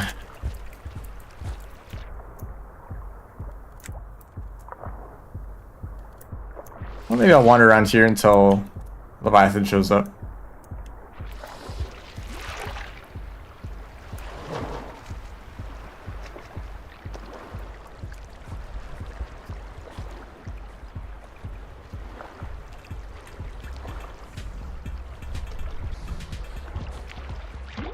Okay, so that's not a Leviathan. That's not a Leviathan.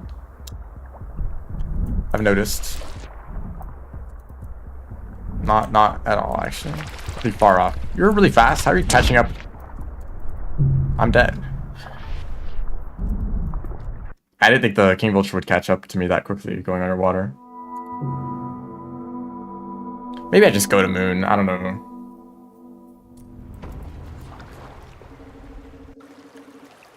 Keep having to do these challenges that involve waiting.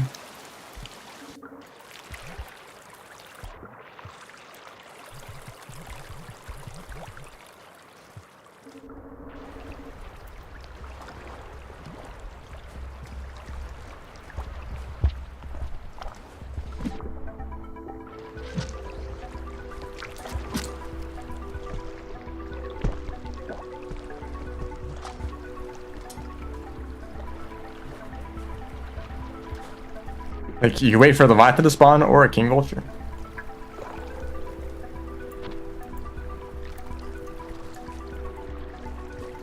What if I did other stuff first?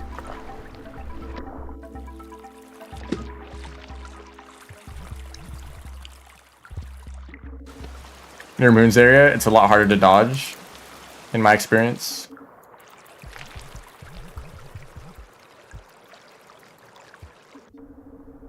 Oh, a salamander right there. Thank you very much. Just another vulture. Oh, just that guy. Yeah, go ahead.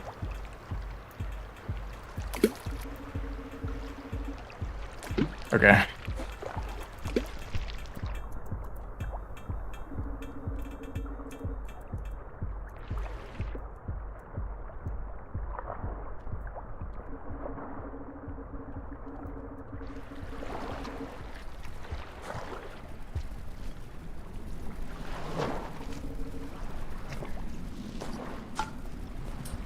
Kind of annoying thing that's always going to be true about bingo. Well, unless like boards were specifically designed differently. Like, there's always going to be a chance that like the optimal bingo line or strategy to go for in a game is one that involves random elements like this. Like, oh, we could get a bingo really fast if we just like hope that we get lucky with this one challenge. And so you think, okay, I'll avoid doing that because it's risky and it's random and just also not fun. I'll do some other strategy. But of course, the other team got lucky and they win because they picked the risky strategy then and they got lucky. Or the other way around. I don't know. Oh, I love lag. I think no bugs were fixed. Rainworld got a recent update. I got an update recently, and it did not fix any problems at all.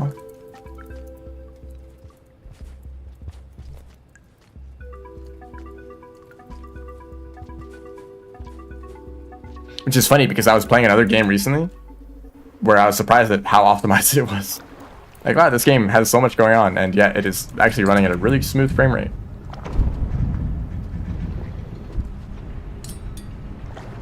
Unlike Rainworld.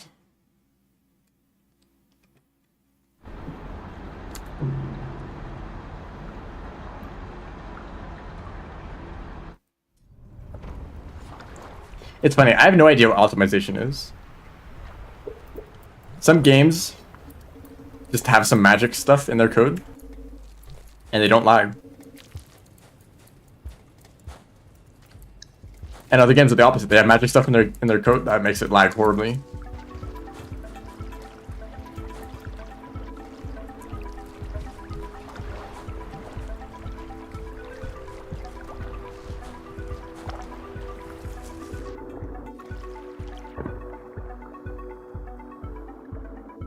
Wizard tier analogy.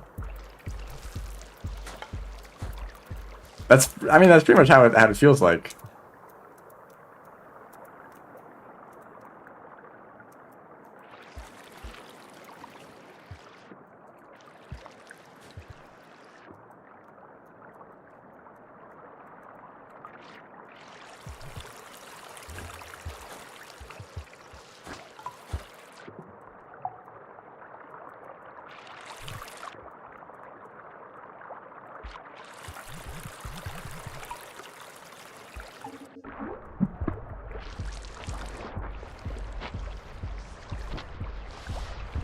I kind of feel bad for the leeches, like, they never stood a chance.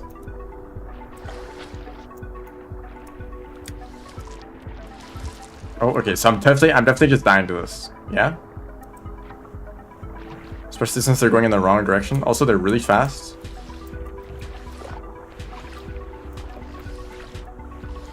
Or they're gonna leave the room.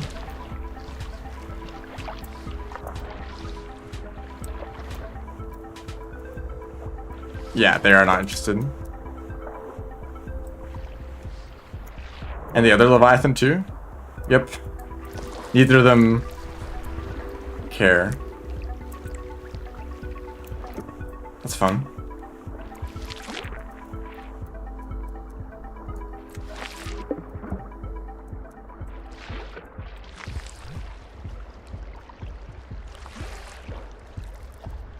I'm making another game. Soup? That sounds great. Probably another one of those times where I come up with an idea for a game and then I spend like a week making it and then I stop. Although actually, I feel like the scope is pretty small, like in terms of like number of mechanics that I have to create. It's actually like relatively small and like scalable.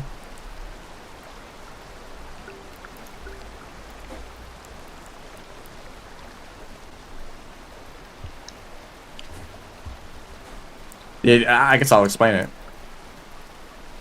It's actually good to kind of talk these things through because it gives me a better idea of what I'm planning. It's like a reverse tower defense. I guess there's a name for this, like RTS. It's not really an RTS though either. The idea is that there is, it's sort of like, you can think of it like being a tower defense.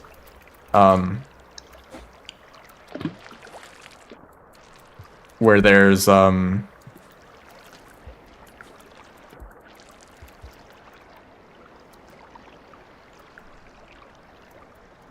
an enemy base, and your goal is to destroy it completely. And it's like turn-based sort of, right? So you have turns. Every turn you can like create like a little army of units to send to attack the other base. And each turn you can also upgrade your base, and this lets you like send like larger armies or stronger units or whatever, right?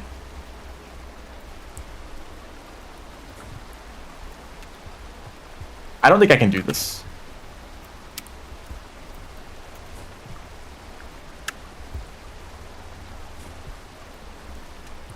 It's kind of like a puzzle strategy game, I guess, where like it's like, how can you destroy the base in the fewest turns possible, right? You need to know like, oh, I got that. You need to know like what units to use that be effective against their base just by looking at their defense and their turrets and whatever. Like, I think these units would be enough. Then you need to like research properly and like upgrade, like get the right upgrades to your units, get the right like research and like and whatever upgrades you need.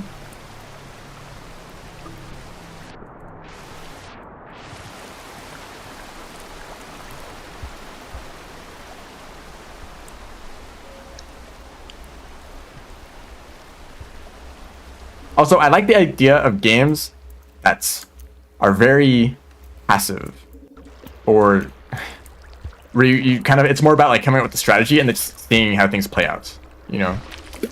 So all the units are just like controlled, or they have their own like behavior.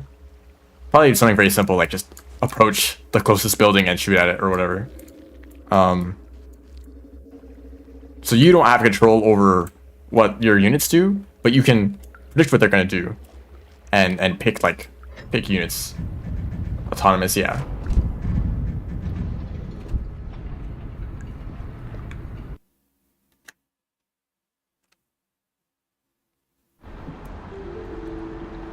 And because I need a system like this in every single game that I make, there's a lot of interactions that change, or a lot of like dynamic interactions between turrets and units. So maybe there's a really long range turret, and because of its long range, it can destroy most units before they get in range to destroy the turrets.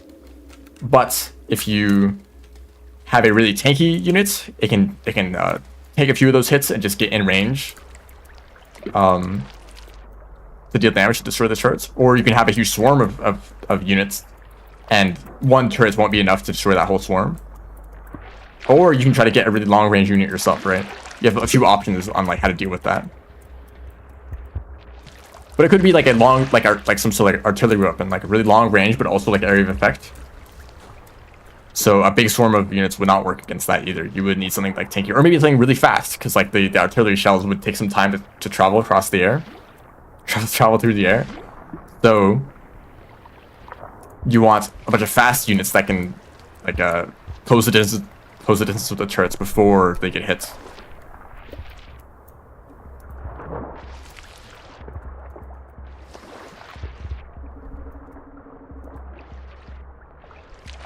I'm just like kind of thinking of like what kind of mechanics are necessary to make this game. It's like kind of simple stuff. So like have turrets, have units. They all pretty much have the same behavior, just with different stats or different projectiles.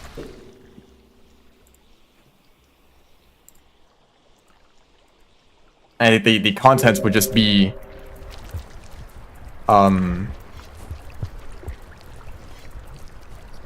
different levels, just like, and each level would have a different enemy base.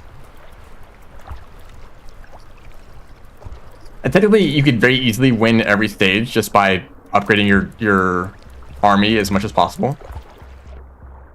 If you upgrade your units like 1,000 times. Okay. If you upgrade your units a ton, you're going to easily win, but it's going to take like 20 turns. And that's just like not a very good score. So it's kind of like optimizing, like maybe you want to send in a strong attack early to get some like money that you can then spend on like research to research a strong unit that counters this like this particular stage really well. Or maybe it's actually a pretty weak defense, but there's just a lot of it. Like there's just a lot of turrets, so it's important to just like make progress on destroying as much as you can early. Because even with a really weak army, you can like. I guess I should probably take this guy.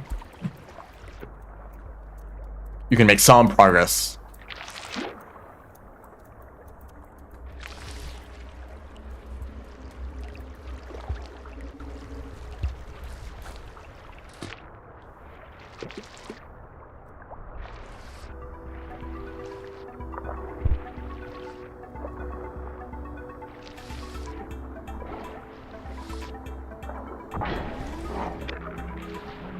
Yeah, that counted.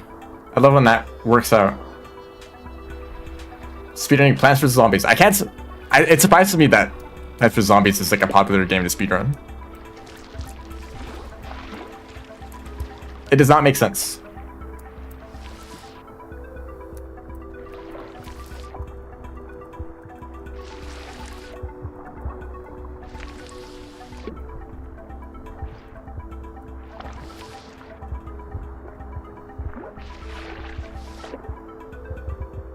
Reverse auto.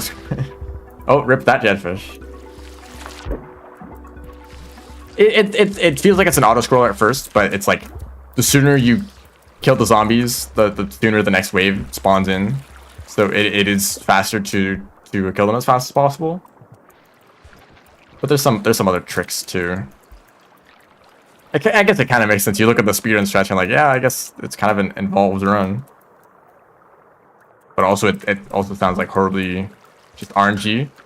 Like sometimes you just get more of the like stronger variants of zombies, and it's like, well, this is just like a harder wave you got. It takes longer to kill them. Or maybe they all like show up on the same lane.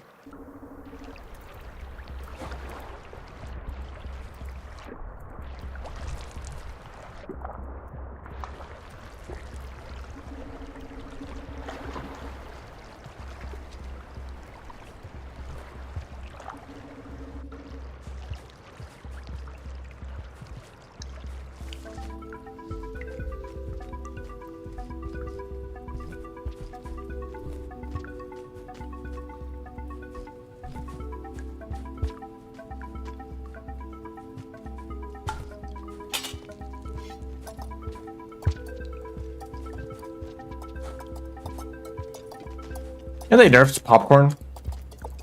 It takes longer for popcorn to open on average. Or maybe it's consistent, but consistently longer than it would take like before.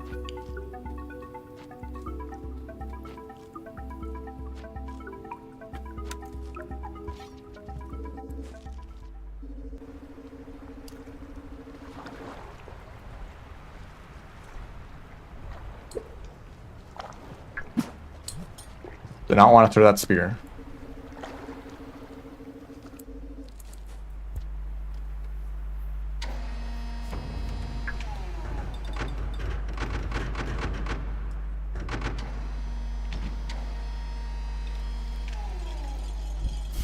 Goes your positive Steam review. That was the. It was that close to a positive review. One tiny difference, and it's bad now.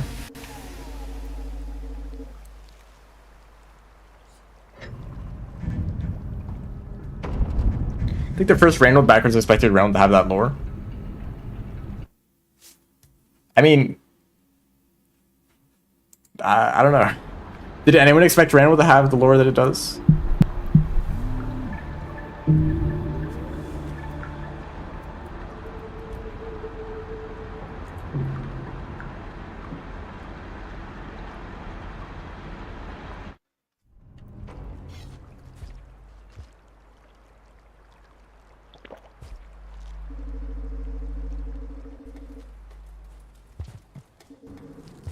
I'll tell you my experience, and it's that I had no idea.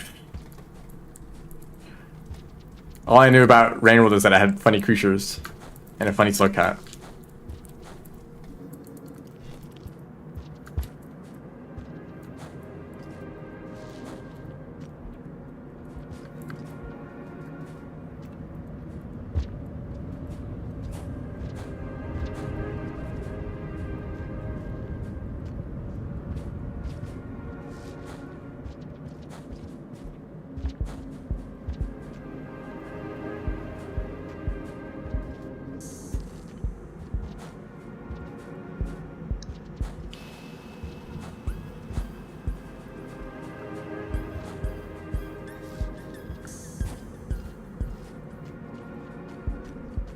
The display was incorrect. I think a lot of things were incorrect about the Switch version, right?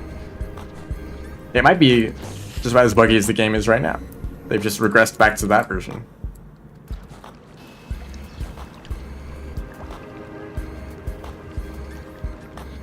Comes to the bottom left part of the screen.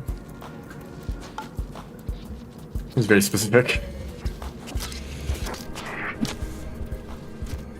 Damn, I just killed that guy blind.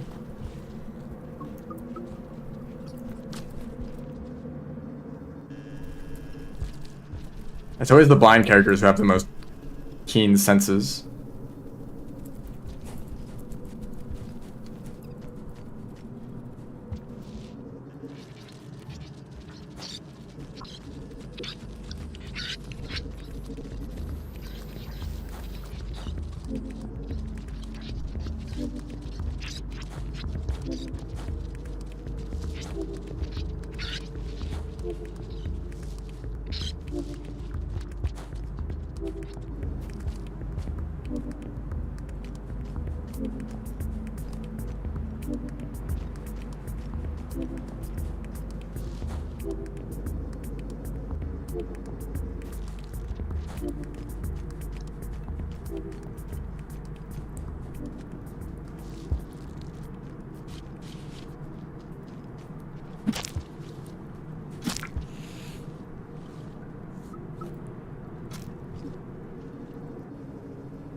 It's funny how many sound effects are reused in this game, and they're just pitched differently.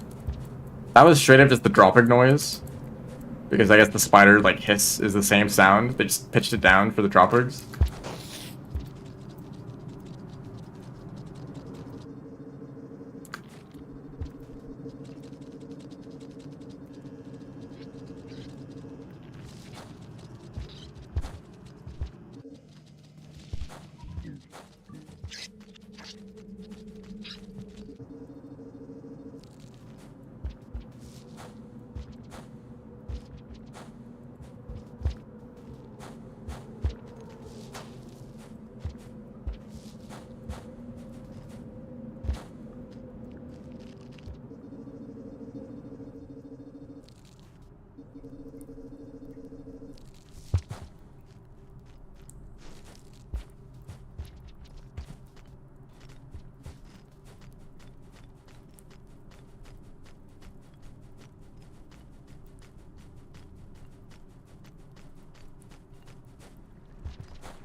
Popcorn.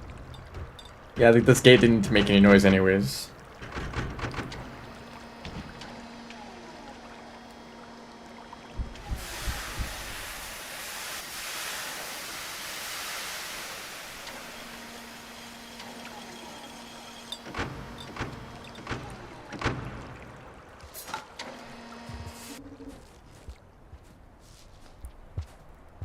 And that wall pass didn't need to make noise anyways.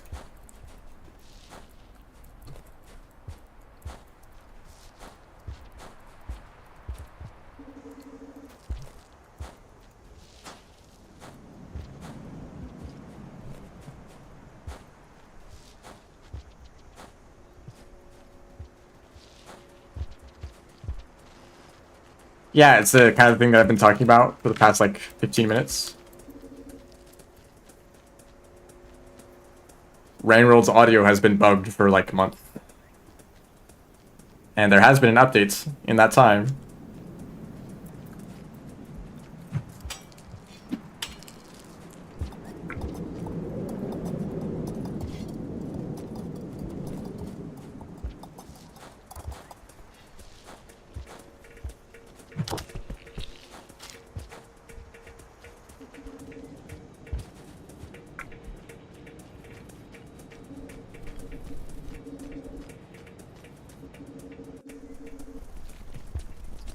I find the word news really funny.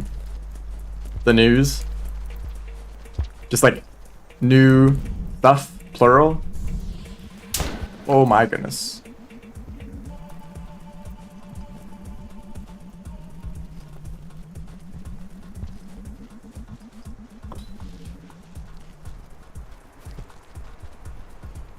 Like things that happen are just like individual new. Collectively, they make up the news.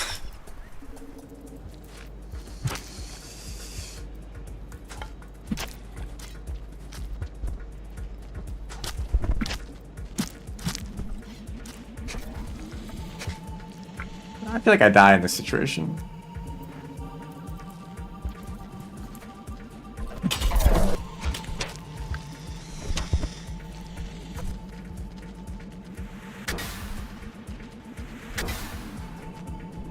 Like sound effects either like don't play at all, play at the wrong pitch or wrong volume.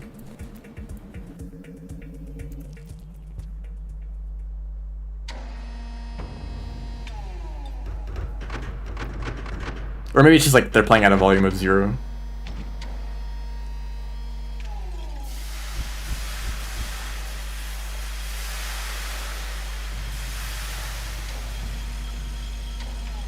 Hello. Welcome to the stream. What's up? Pebbles is up. That's where I'm going right now.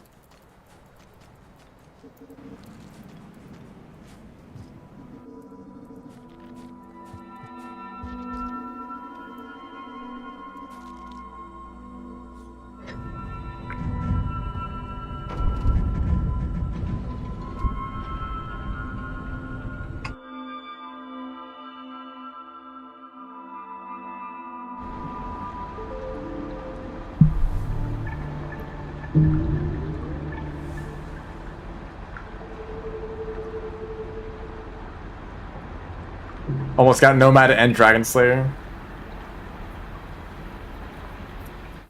What? Wednesday is great.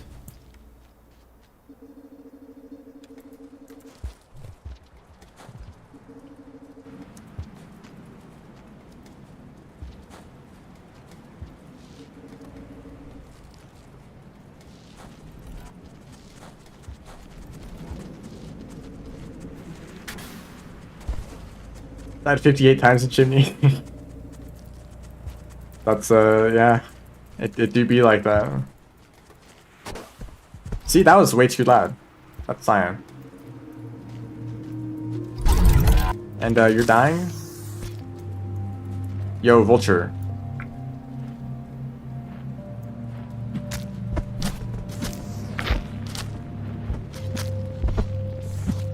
Thank you for the mask.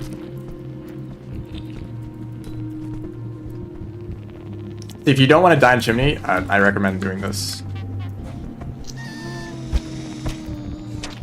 See all these lizards? They are no longer a threat. Dude, that's the lizard with the noodle fly.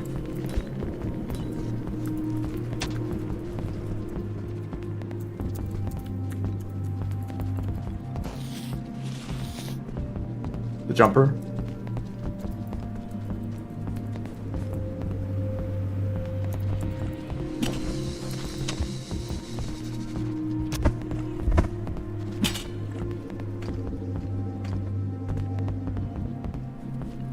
See, now that's a normal sized pole plant. I guess because I sheltered immediately. Maybe I should have saved that. I'm surprised that I even heard the sound of the explosion. Usually they just disappear.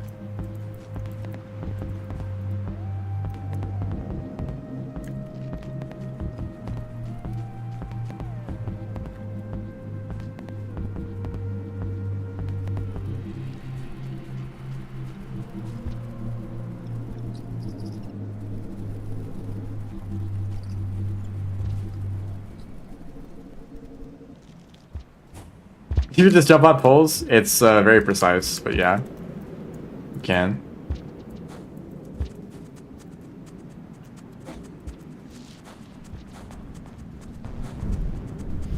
He's back. Wait, you're like alive? I thought I like almost killed you.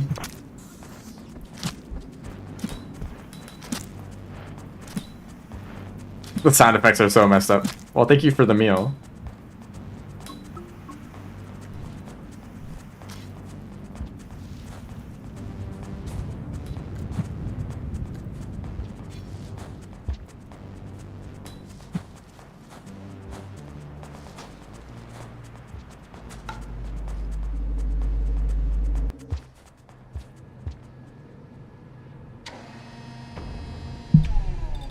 No, my god. Do not enter.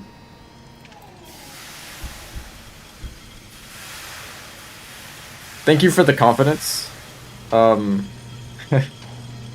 I've not been playing very well recently, but I guess in the grand scheme of things, I'm still like decent.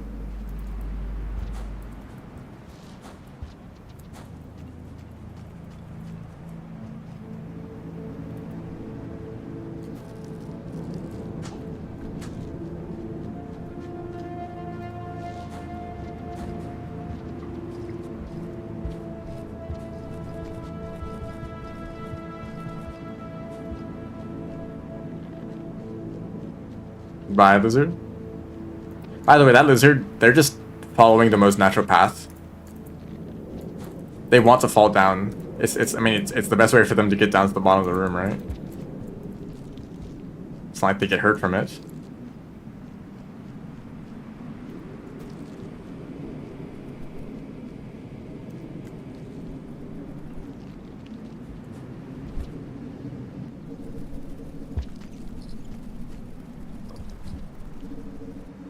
It'd be interesting. This bingo mode would be so different if goals locked in the moment you completed them instead of having to shelter first. It's actually kind of funny. Having to shelter is actually unique to Rain World. A lot of other communities have made like bingo, not mods. Usually it's like it's an external website. You can just like write in goals to do for the bingo. Most of the time, the way they do it is, once you just complete a goal, you just keep track of it yourself and just check it off the list, right? Just like click the thing that says that you completed the goal. The moment that you do it, you don't have to go back to a save point to like lock it in or whatever. That's a decision made by this mod specifically.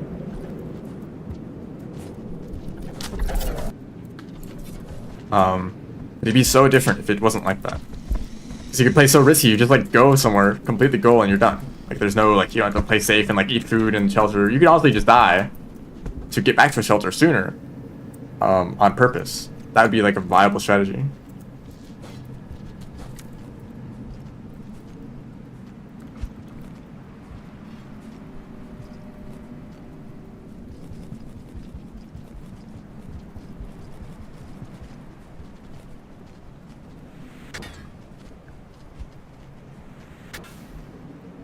Oh, the spoilers.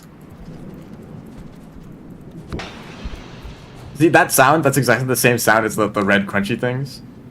It's just pitched differently. That's how they made the sound effect for Cyan Lizards. And since audio is barred, you can hear it. I guess they just don't care. Just chill like that.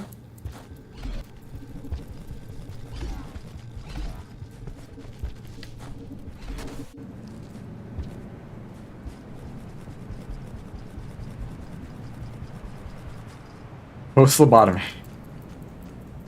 Yo, if you disconnected the umbilical, the cord that the iterators are attached to, and you just like let the puppet roam free, like what are they like? Is that equivalent to a lobotomy? I guess it's more like their brain, like their entire brain still being detached, but.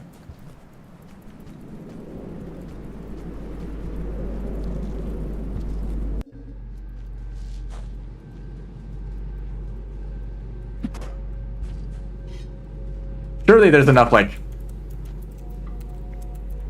there's still like maybe the like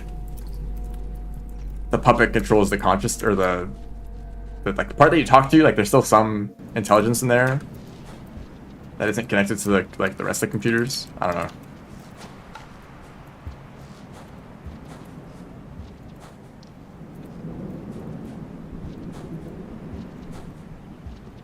know. It's especially funny if you think about how the ancients are way bigger than the iterators, if you want to interpret some things differently. Technically, the iterators are tiny. They're like rats. Little super intelligent rats. Except maybe they wouldn't be so intelligent disconnected.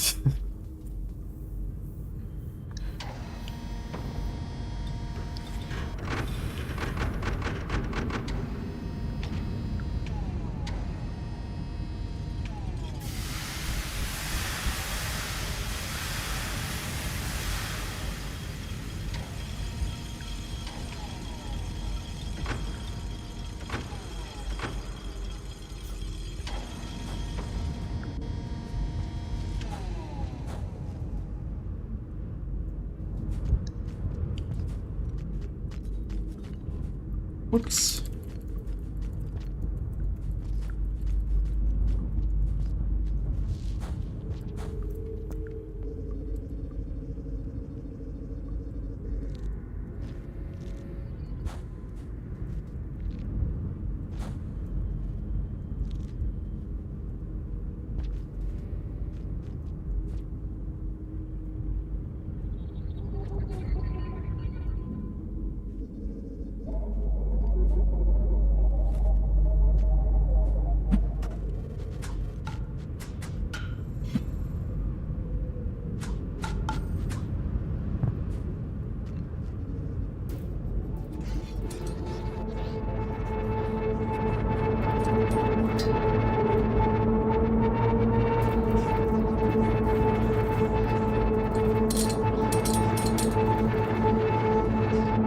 And really have to do the whole cutscene?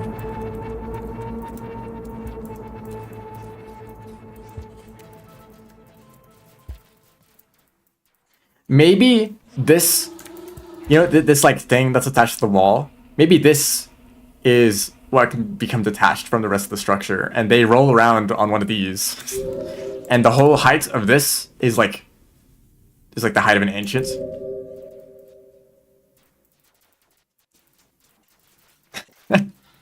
Wait, that's kind of peak, like they just roll around and you talk to the little puppet on the it's literally like a sock puppet on like a hand, and it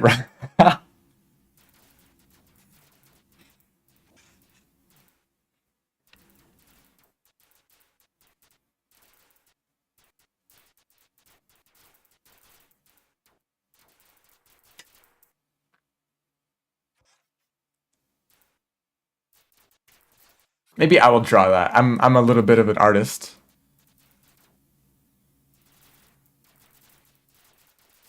Nah, that sounds difficult.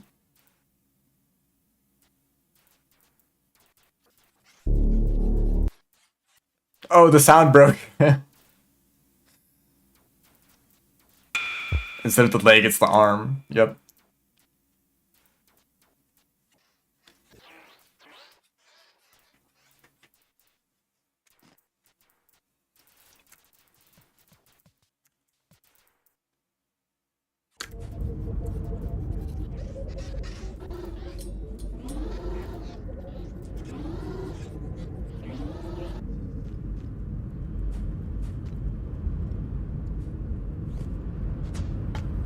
I procedure just leaves the neuron behind.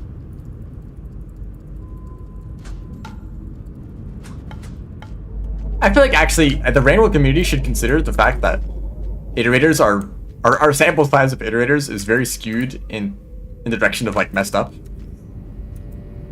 Maybe there's a nicer way to say that, but like one dude is like has like cancer and it's spreading and he's responsible for it, and the death of his friend, and then the friend in question is like like 99% dead.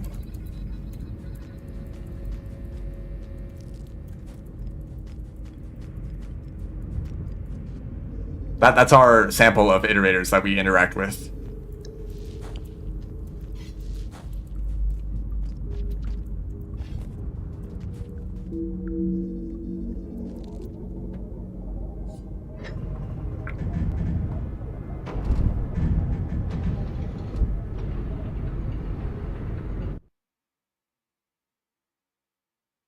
What device am I playing on? PC? I think it'd be kind of hard to stream anywhere else.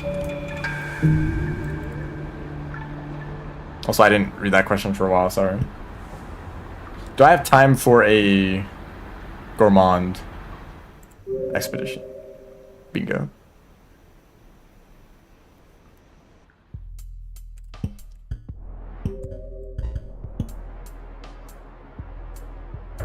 Depends on the goals.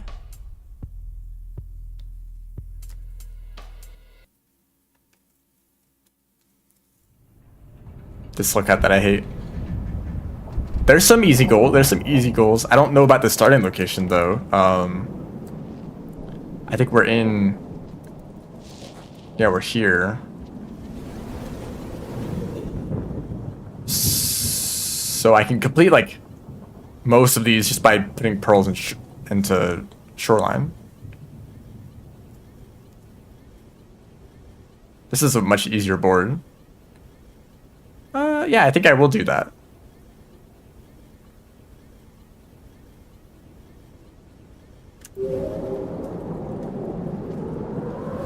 How do you roll?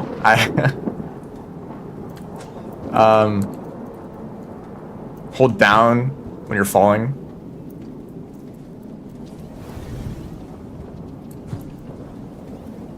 You need enough heights.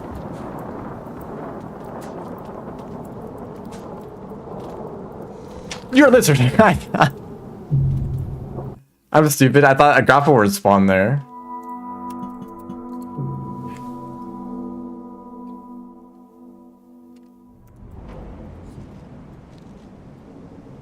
Throwing all my waiting. He was specifically waiting for me to throw all my rocks away. Oh, wait, I forget I'm gourmand. I shouldn't do that. How dare I enjoy moving for 2 seconds?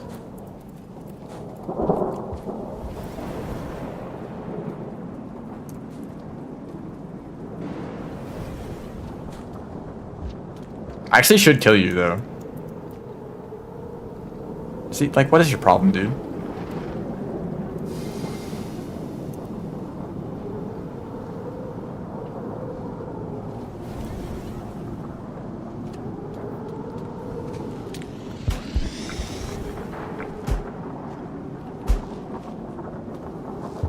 Whoa, whoa, whoa, whoa. Hold on. You give me a second here.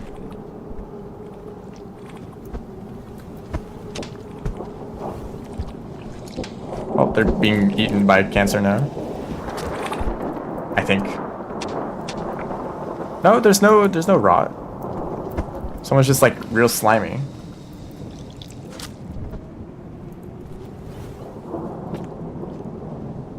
Strongest grapple worm in the world.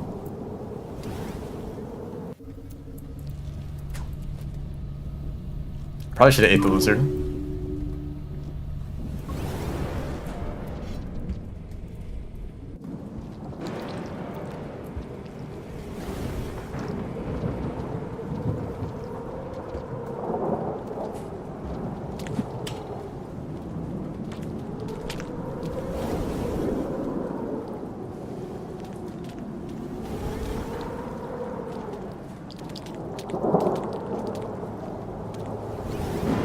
Yo, what are they doing? Why is rot blue though? Because the ancients they color-coded their, like, biological computer parts. And the one that Pebble's modified to make or to try to do his experiments with, it just happened to be blue. That's not an actual answer. I just made that up, but you know, that could be the case.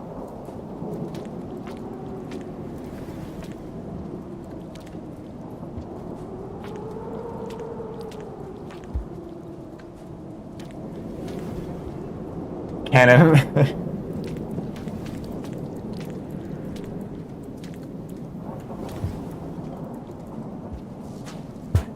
Ow. Did I just kill my... Oh.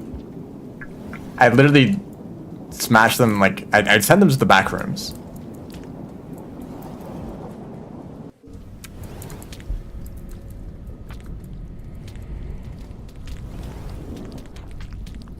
Bad fly. It's gonna be hard to get food. Maybe I can kill Dropwick? I don't know. I think Dropwick's here.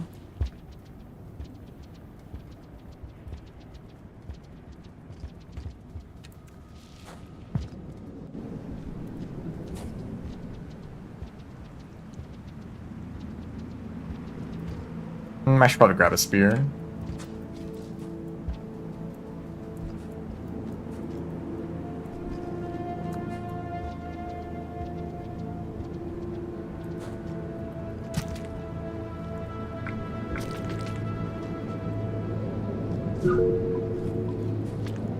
Wow, half a food pip. Yippee.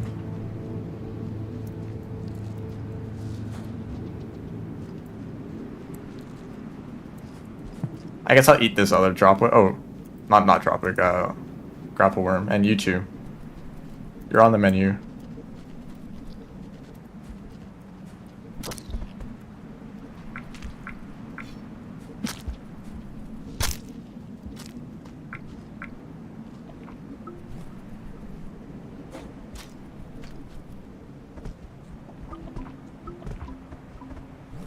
That's still not even enough food. Okay, I need to eat more bat flies.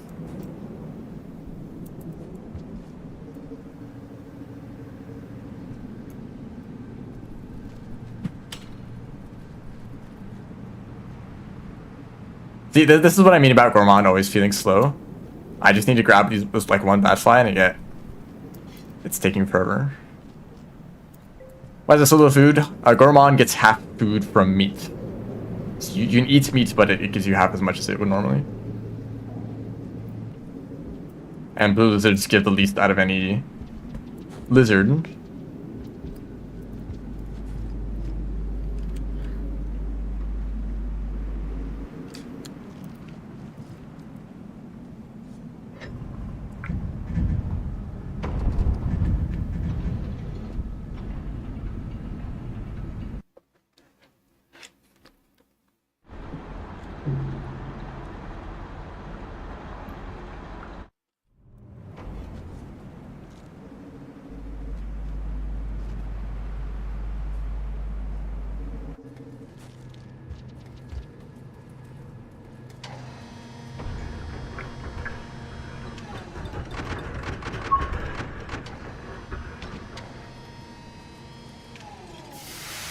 What mod is the bingo game? It's called bingo mode. It's on the workshop.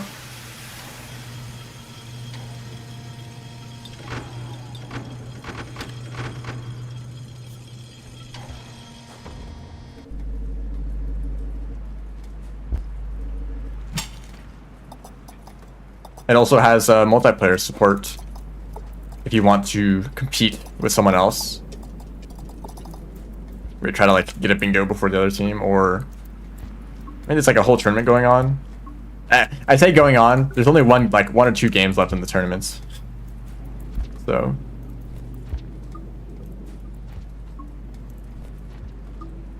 I guess if you want to see what those games look like, you go check out the Rainworld events channel or whatever.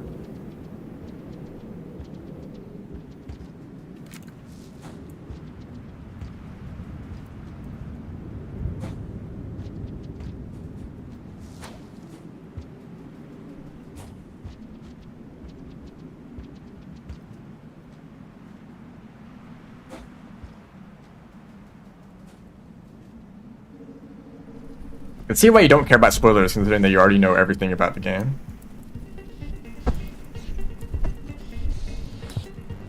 I missed.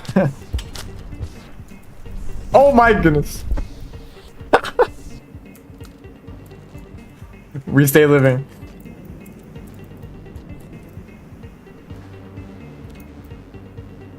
We stay living. Oh, I kind of wanted to kill that guy.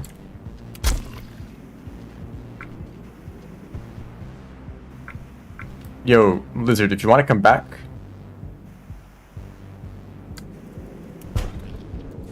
Cool, great. And then I leave before the scavengers get here. And the vultures.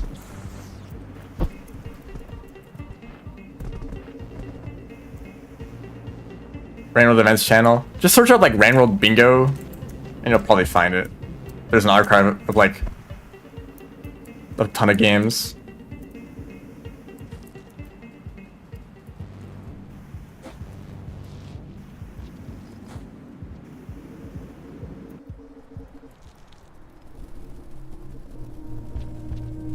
Is Gormon being... What did you say? Is Gormon being rotund? Like a very significant part of the lore. It's in the video.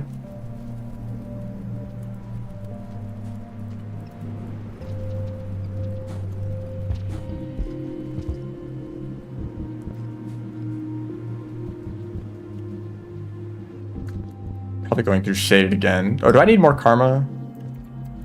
I need a lot more karma, actually.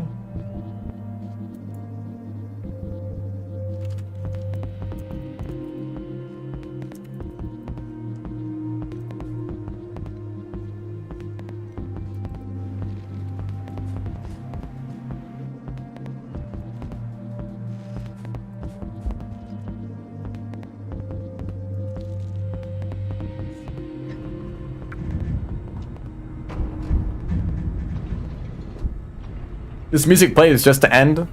Like, what's the point even?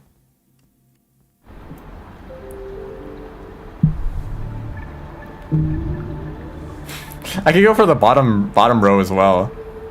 If I got the chimney pearl. I mean, I'd have to dodge the Leviathan, and you know how that went last time. So I'm just gonna pretend it doesn't exist.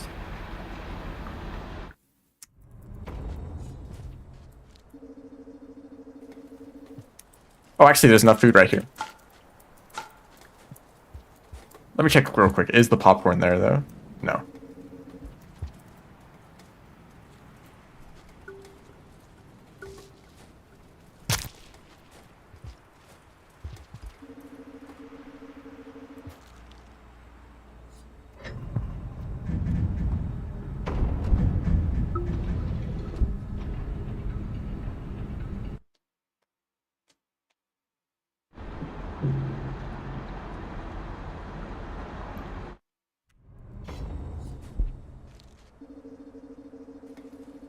I am streaming on Twitch.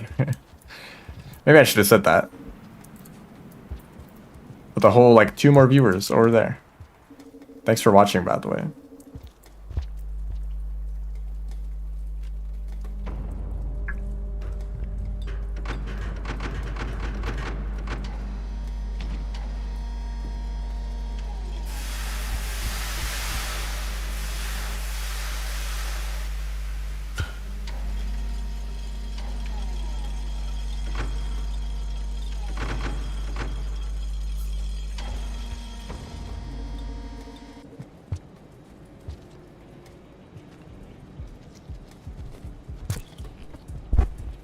Oh, I couldn't get the combo. Oh, you died to that?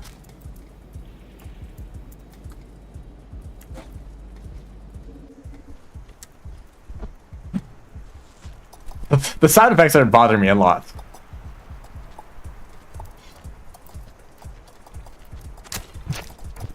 They're so messed up. I need to kill a lot more stuff. Kind of slacking.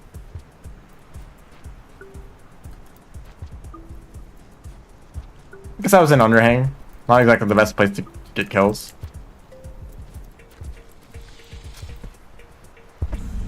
What are you doing, dude? Maybe. Okay, and then you can grab the lizard. And we all leave with what we want. Except the pink lizard, he's dead.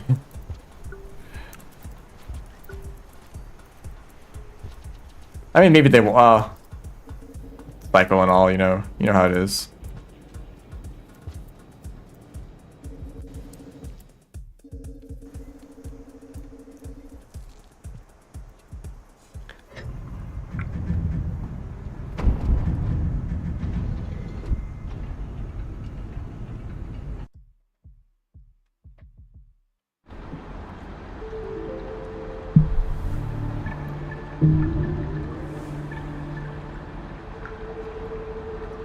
Can I hit another blue lizard with a spear? I should have not crushed the well, whatever. I'm like not trying to. I'm not focusing on those other goals, but maybe if I complete them, just by chance.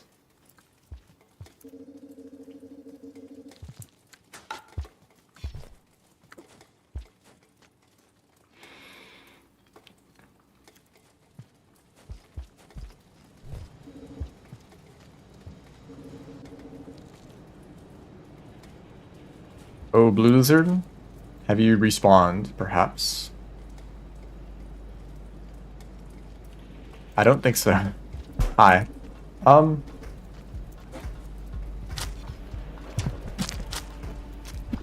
No! My karma, I needed that.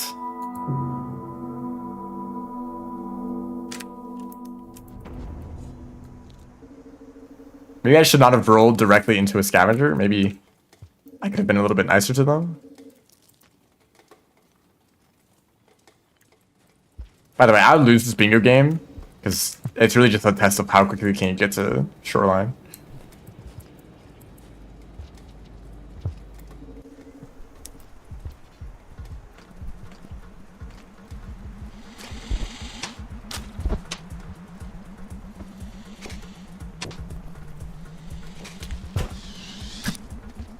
Yippee. Well, Minecraft is pretty rough on the calculations. I don't know how else you say that. It's not very optimized. Most of those mods are probably attempting to optimize the game further and struggling. It's actually like, why does Rain World ever lag at all? Like, it's like just like a bunch of 2D pictures. Like, Minecraft has to like has to render like thousands of blocks.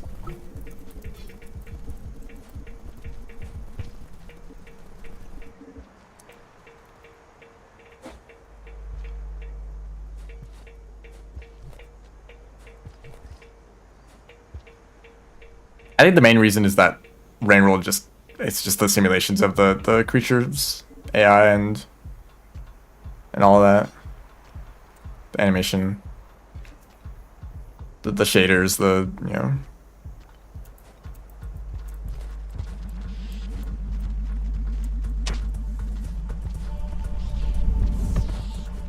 Surprise! You need to get out of the way right now.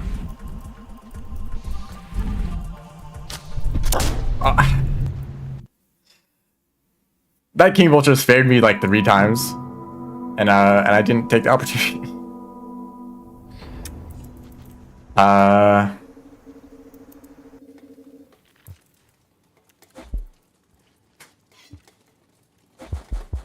Rain World is really laggy for me. Just kind of all the time. There's always just a couple of frame drops here and there.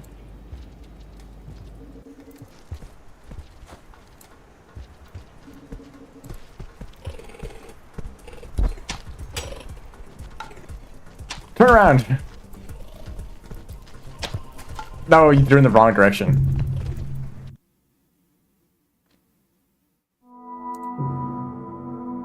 I like how both of the spears totally got flung to the side of the room.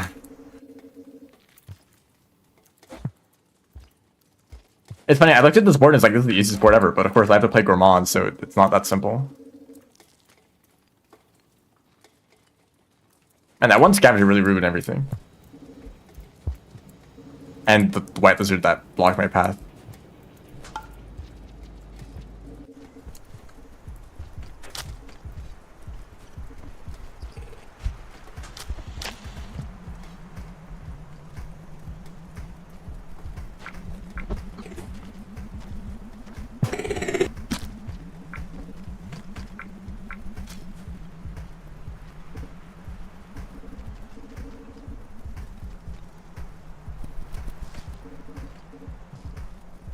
Did not want to do that.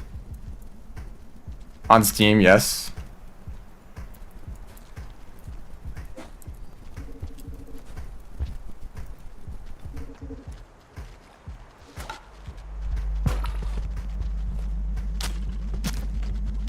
Ah, shoot, I'm tired.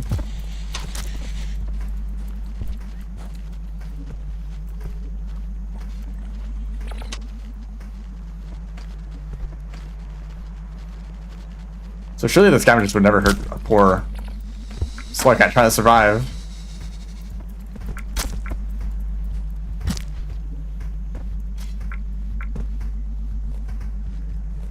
I guess I'll, well, hey, what do you, watch where you're throwing that thing.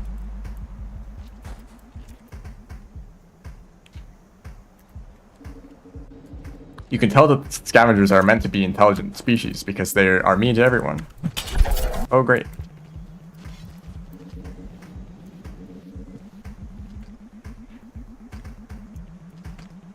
Yeah, there's like challenges, there's bingo stuff that relates to crafting.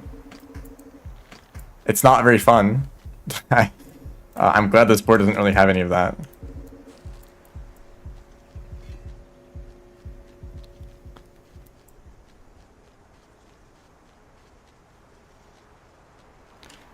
I just don't think crafting is very advantageous. And there's no karma flowers, so I can't craft some of the stronger items.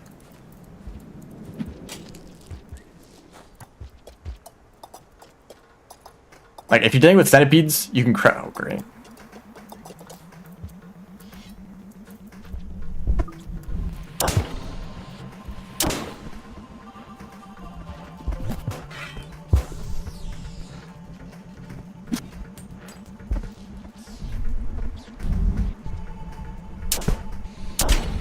Wow, you suck.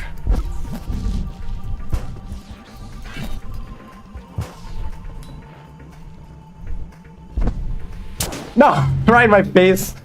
I was actually living for a little bit. I should just ran away.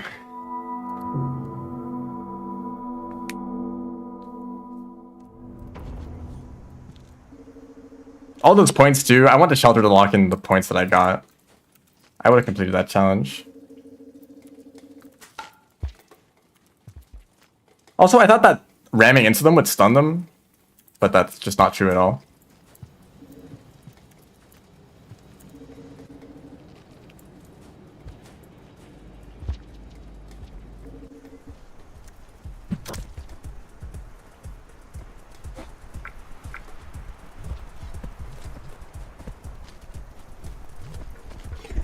Well, since I got stuck on that lizard, I have to...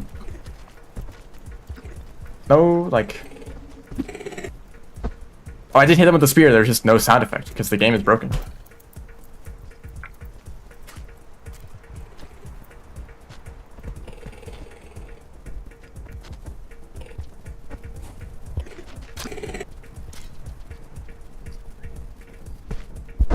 you want to die?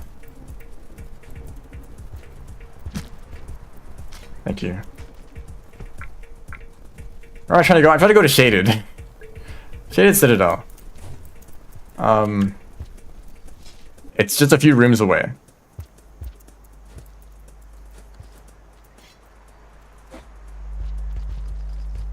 I'm also trying to get points because that's another challenge. And I didn't dodge that correctly. Good aim.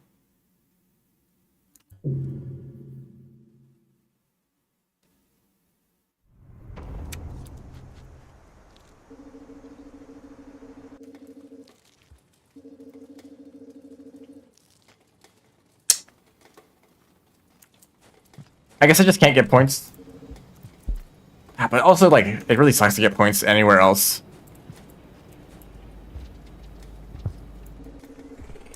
And now I don't have any spears. Let's just, like, speedrun, I guess. Oh, but there's these fellas in the way.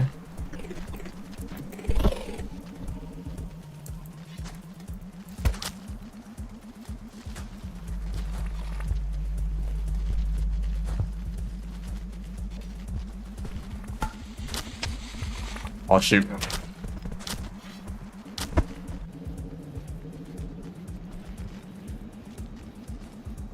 I think I've died to a King Vulture like 4 times.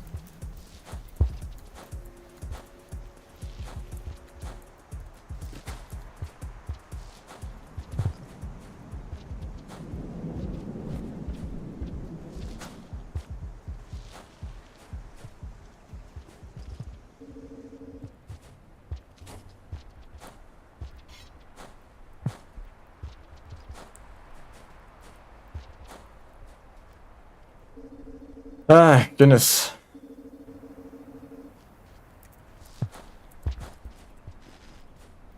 This still doesn't really help me that much, but at least I can get this shaded.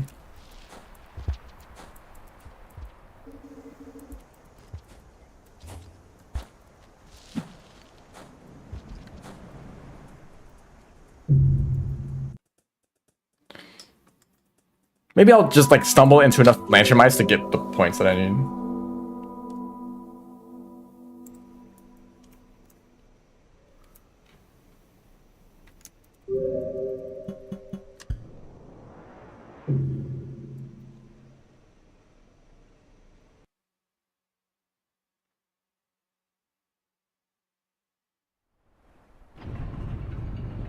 I would like to just get out of here though.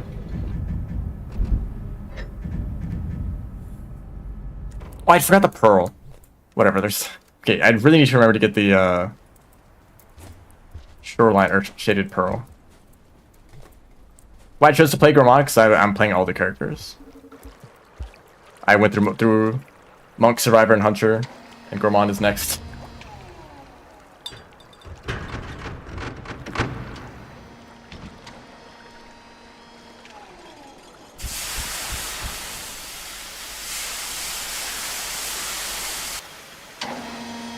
And you look at this board and you're like, wow, this is so easy. There's like a really, like 2 obvious bingos you can go for, but like a few more that are like also pretty easy.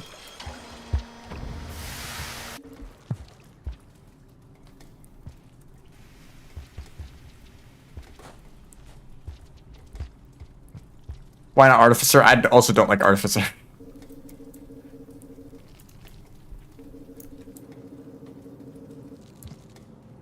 Actually, the more I like look at this game, the more I dislike it. But like, let's not worry about that, I guess.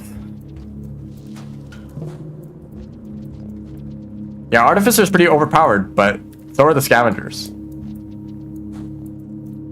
And the Red Lizards, and the Red Centipedes, and the King Vultures, and the Drawpigs, and the Scion Lizards.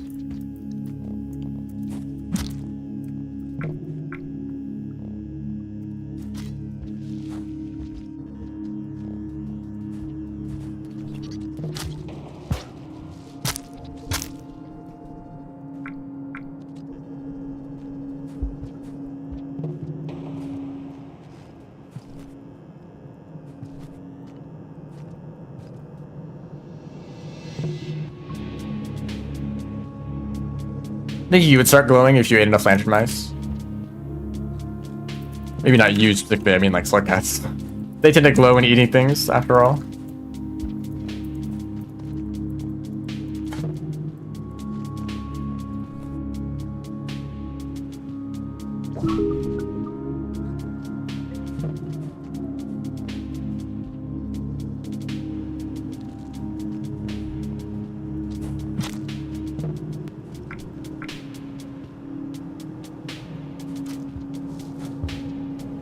They killed like the entire population of lantern mice to get enough points.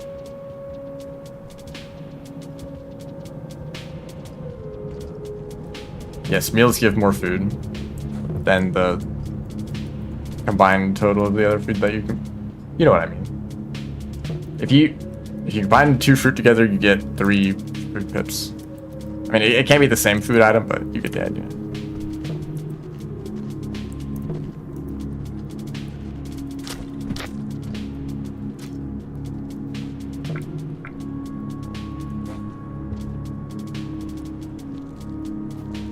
What did the lantern mice do? You should ask what Industrial did. If I got enough points in Industrial, I wouldn't need to kill anyone here. But it's not how it is.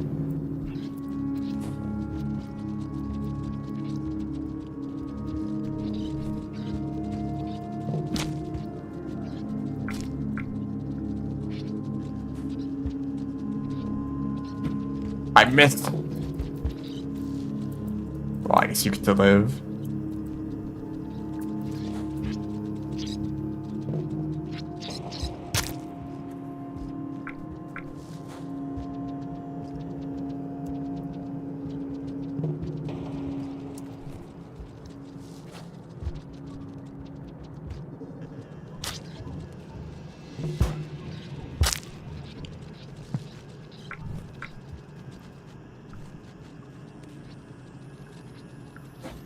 I remember I tried to crush a Lantern Mouse in this room. It's like the hardest thing to do ever.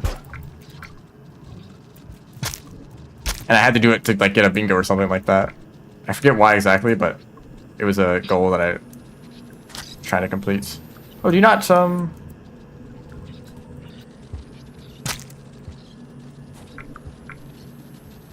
That seems so easy. The Shaded Massacre.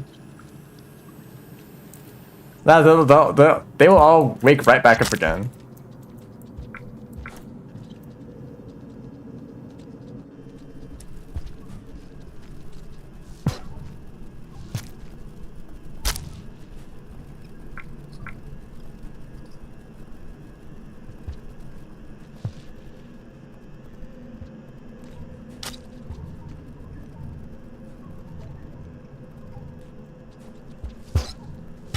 You fool. You were safe up there.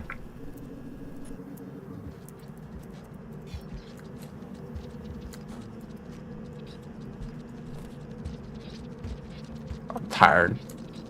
I'm gonna get killed by spiders. Some people would say it deserved.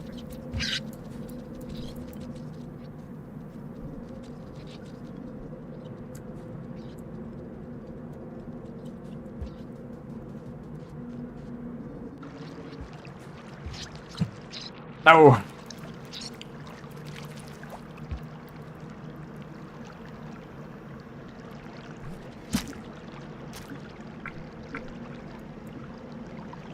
Surely I can get enough points from spiders after this. Making the spiders starve? Yeah, to get the spider. You get the poor spiders, what are they gonna eat? The dead bodies I'm leaving everywhere? Maybe.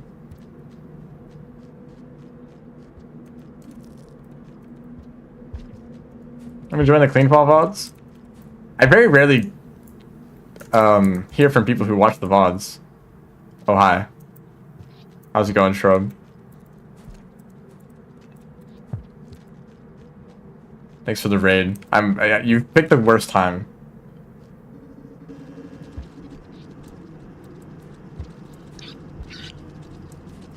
So we're playing Gourmand, like I died like 20 times in Industrial, so now I need to kill Lantern Mice for points.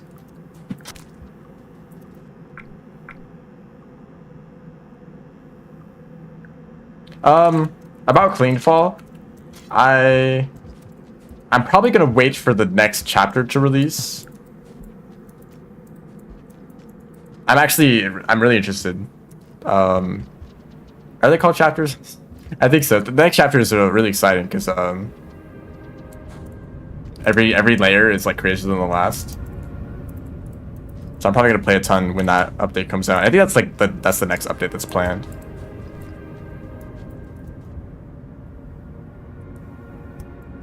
Yes, hello everyone.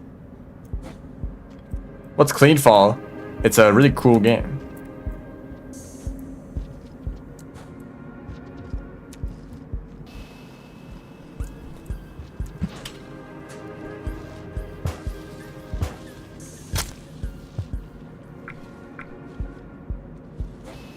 Only 3 more points. Have fun. Oh yeah, so about Rainbow, I was just going through all the slug cats.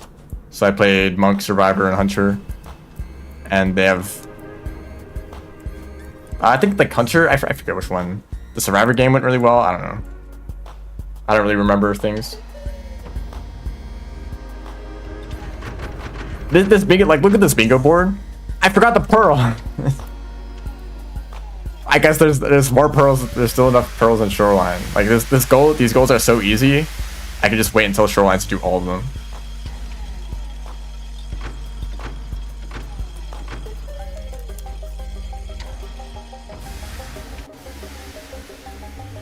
I guess I could kill like well, I could probably get like a random jetfish or something.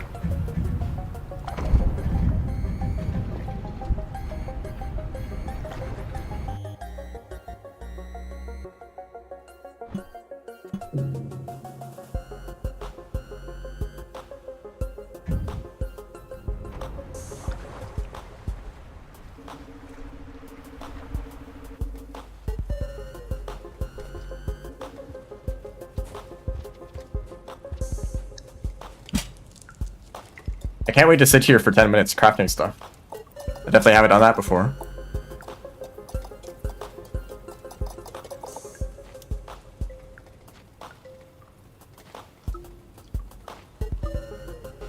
I think this is the music ancients listen to. I guess we know of at least one song that the ancients did listen to. It's the music pearl that Pebbles has, which is like, I know it's kind of like meant to like symbolize several things. It's kind of boring. I can't imagine that little thing being popular.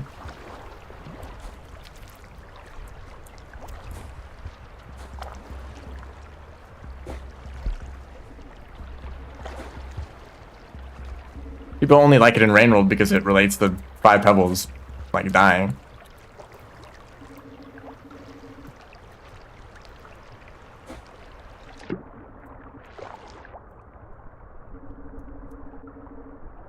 Oh, is there another one? I'm not aware of that, actually.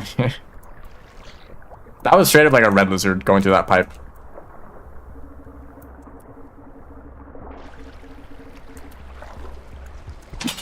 Damn. That's just too bad. I messed up in several ways.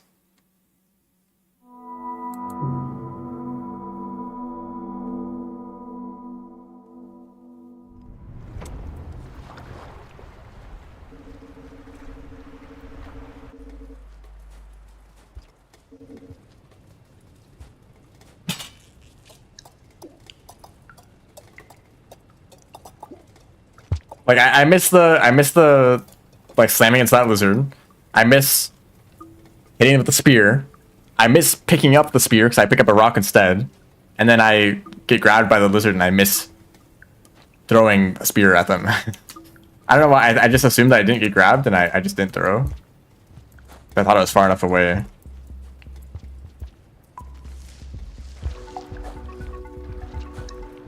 Whatever, we finished the bingo on this cycle, so we're almost done.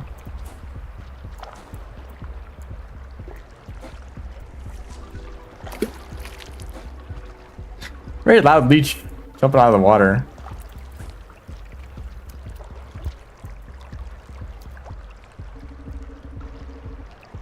Oh, they're back. My best friend.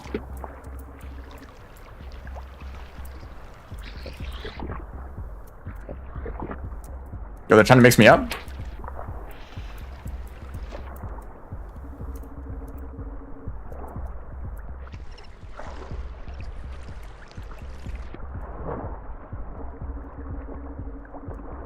If I can kill you, that'd be... Oh!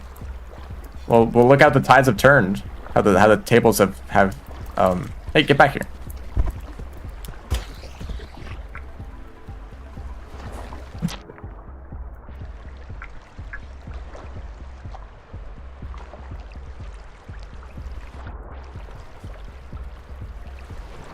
I could probably do this.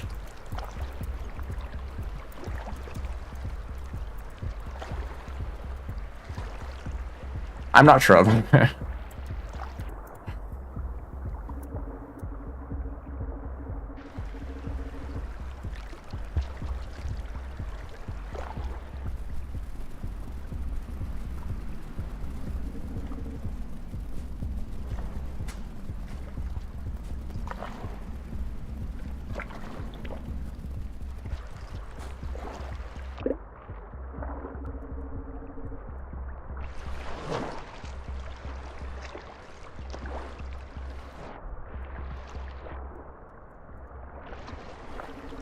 There's stuff up there? Yeah, probably.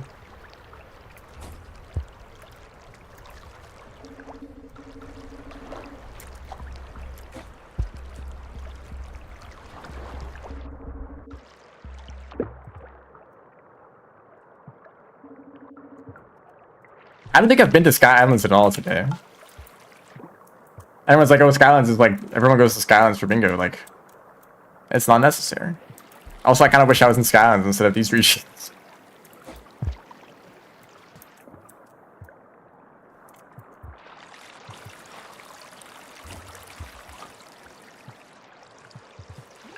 Oh, the stream is dying.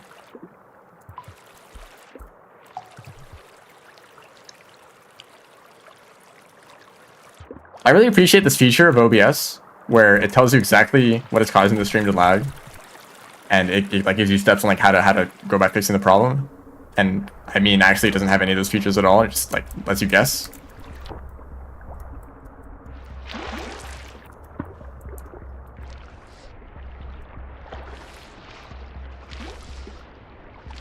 Yeah, it's dropped like 1,406 frames, but like, why has it dropped that many frames? I don't know.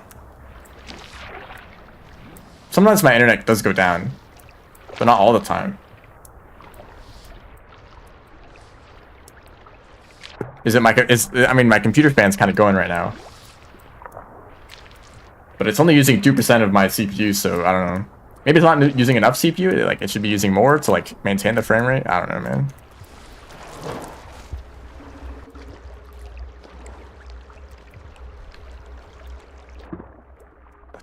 Jetfish are so slow. I mean, Gourmand is so slow. Sorry, guys. It's not their fault.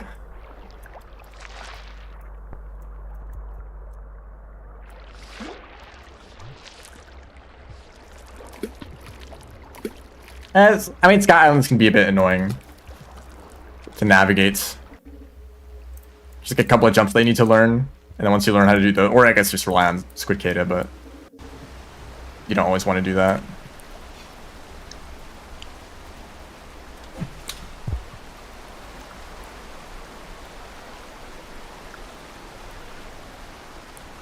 Yeah, that's true. OBS is only using 2% of its power. It's actually at 1.4%. Okay, between 1.5 and 2.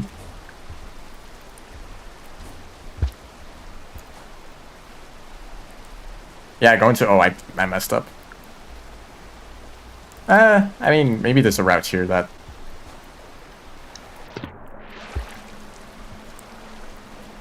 I should have got this one first. And then I think I can go this way. Gourmand rolling and they get their head stuck in a hole.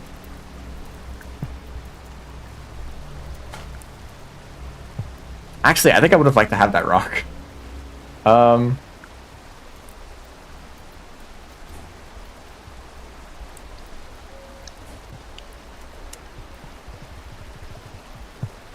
That's so possible.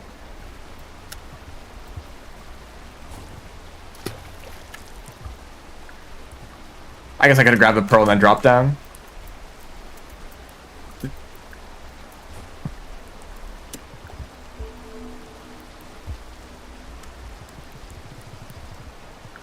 Nope.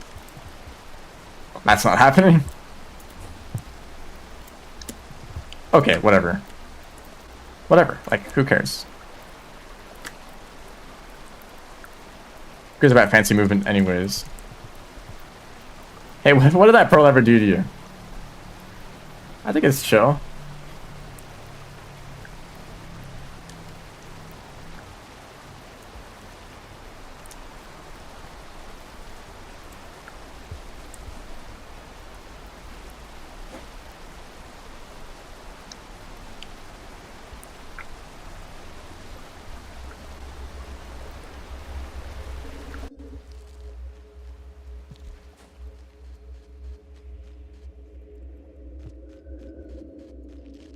Actually, I don't even care about Moon. I just need to shelter.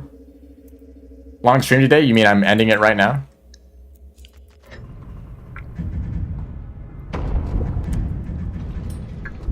Yeah, thank you for the reminder. The stream has been like too much Gourmand, really. It's just like, get this guy out of here.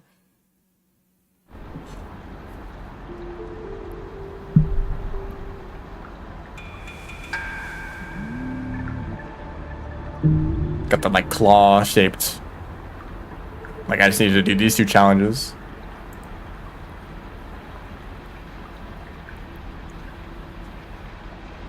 way more of these challenges would have been possible if I didn't die like a billion times.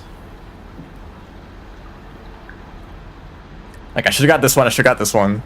I could have got this one. I could have got this one. Could have got this one, could have got this one. Yeah. Maybe some crafting could get this one, but it's like kind of a pain.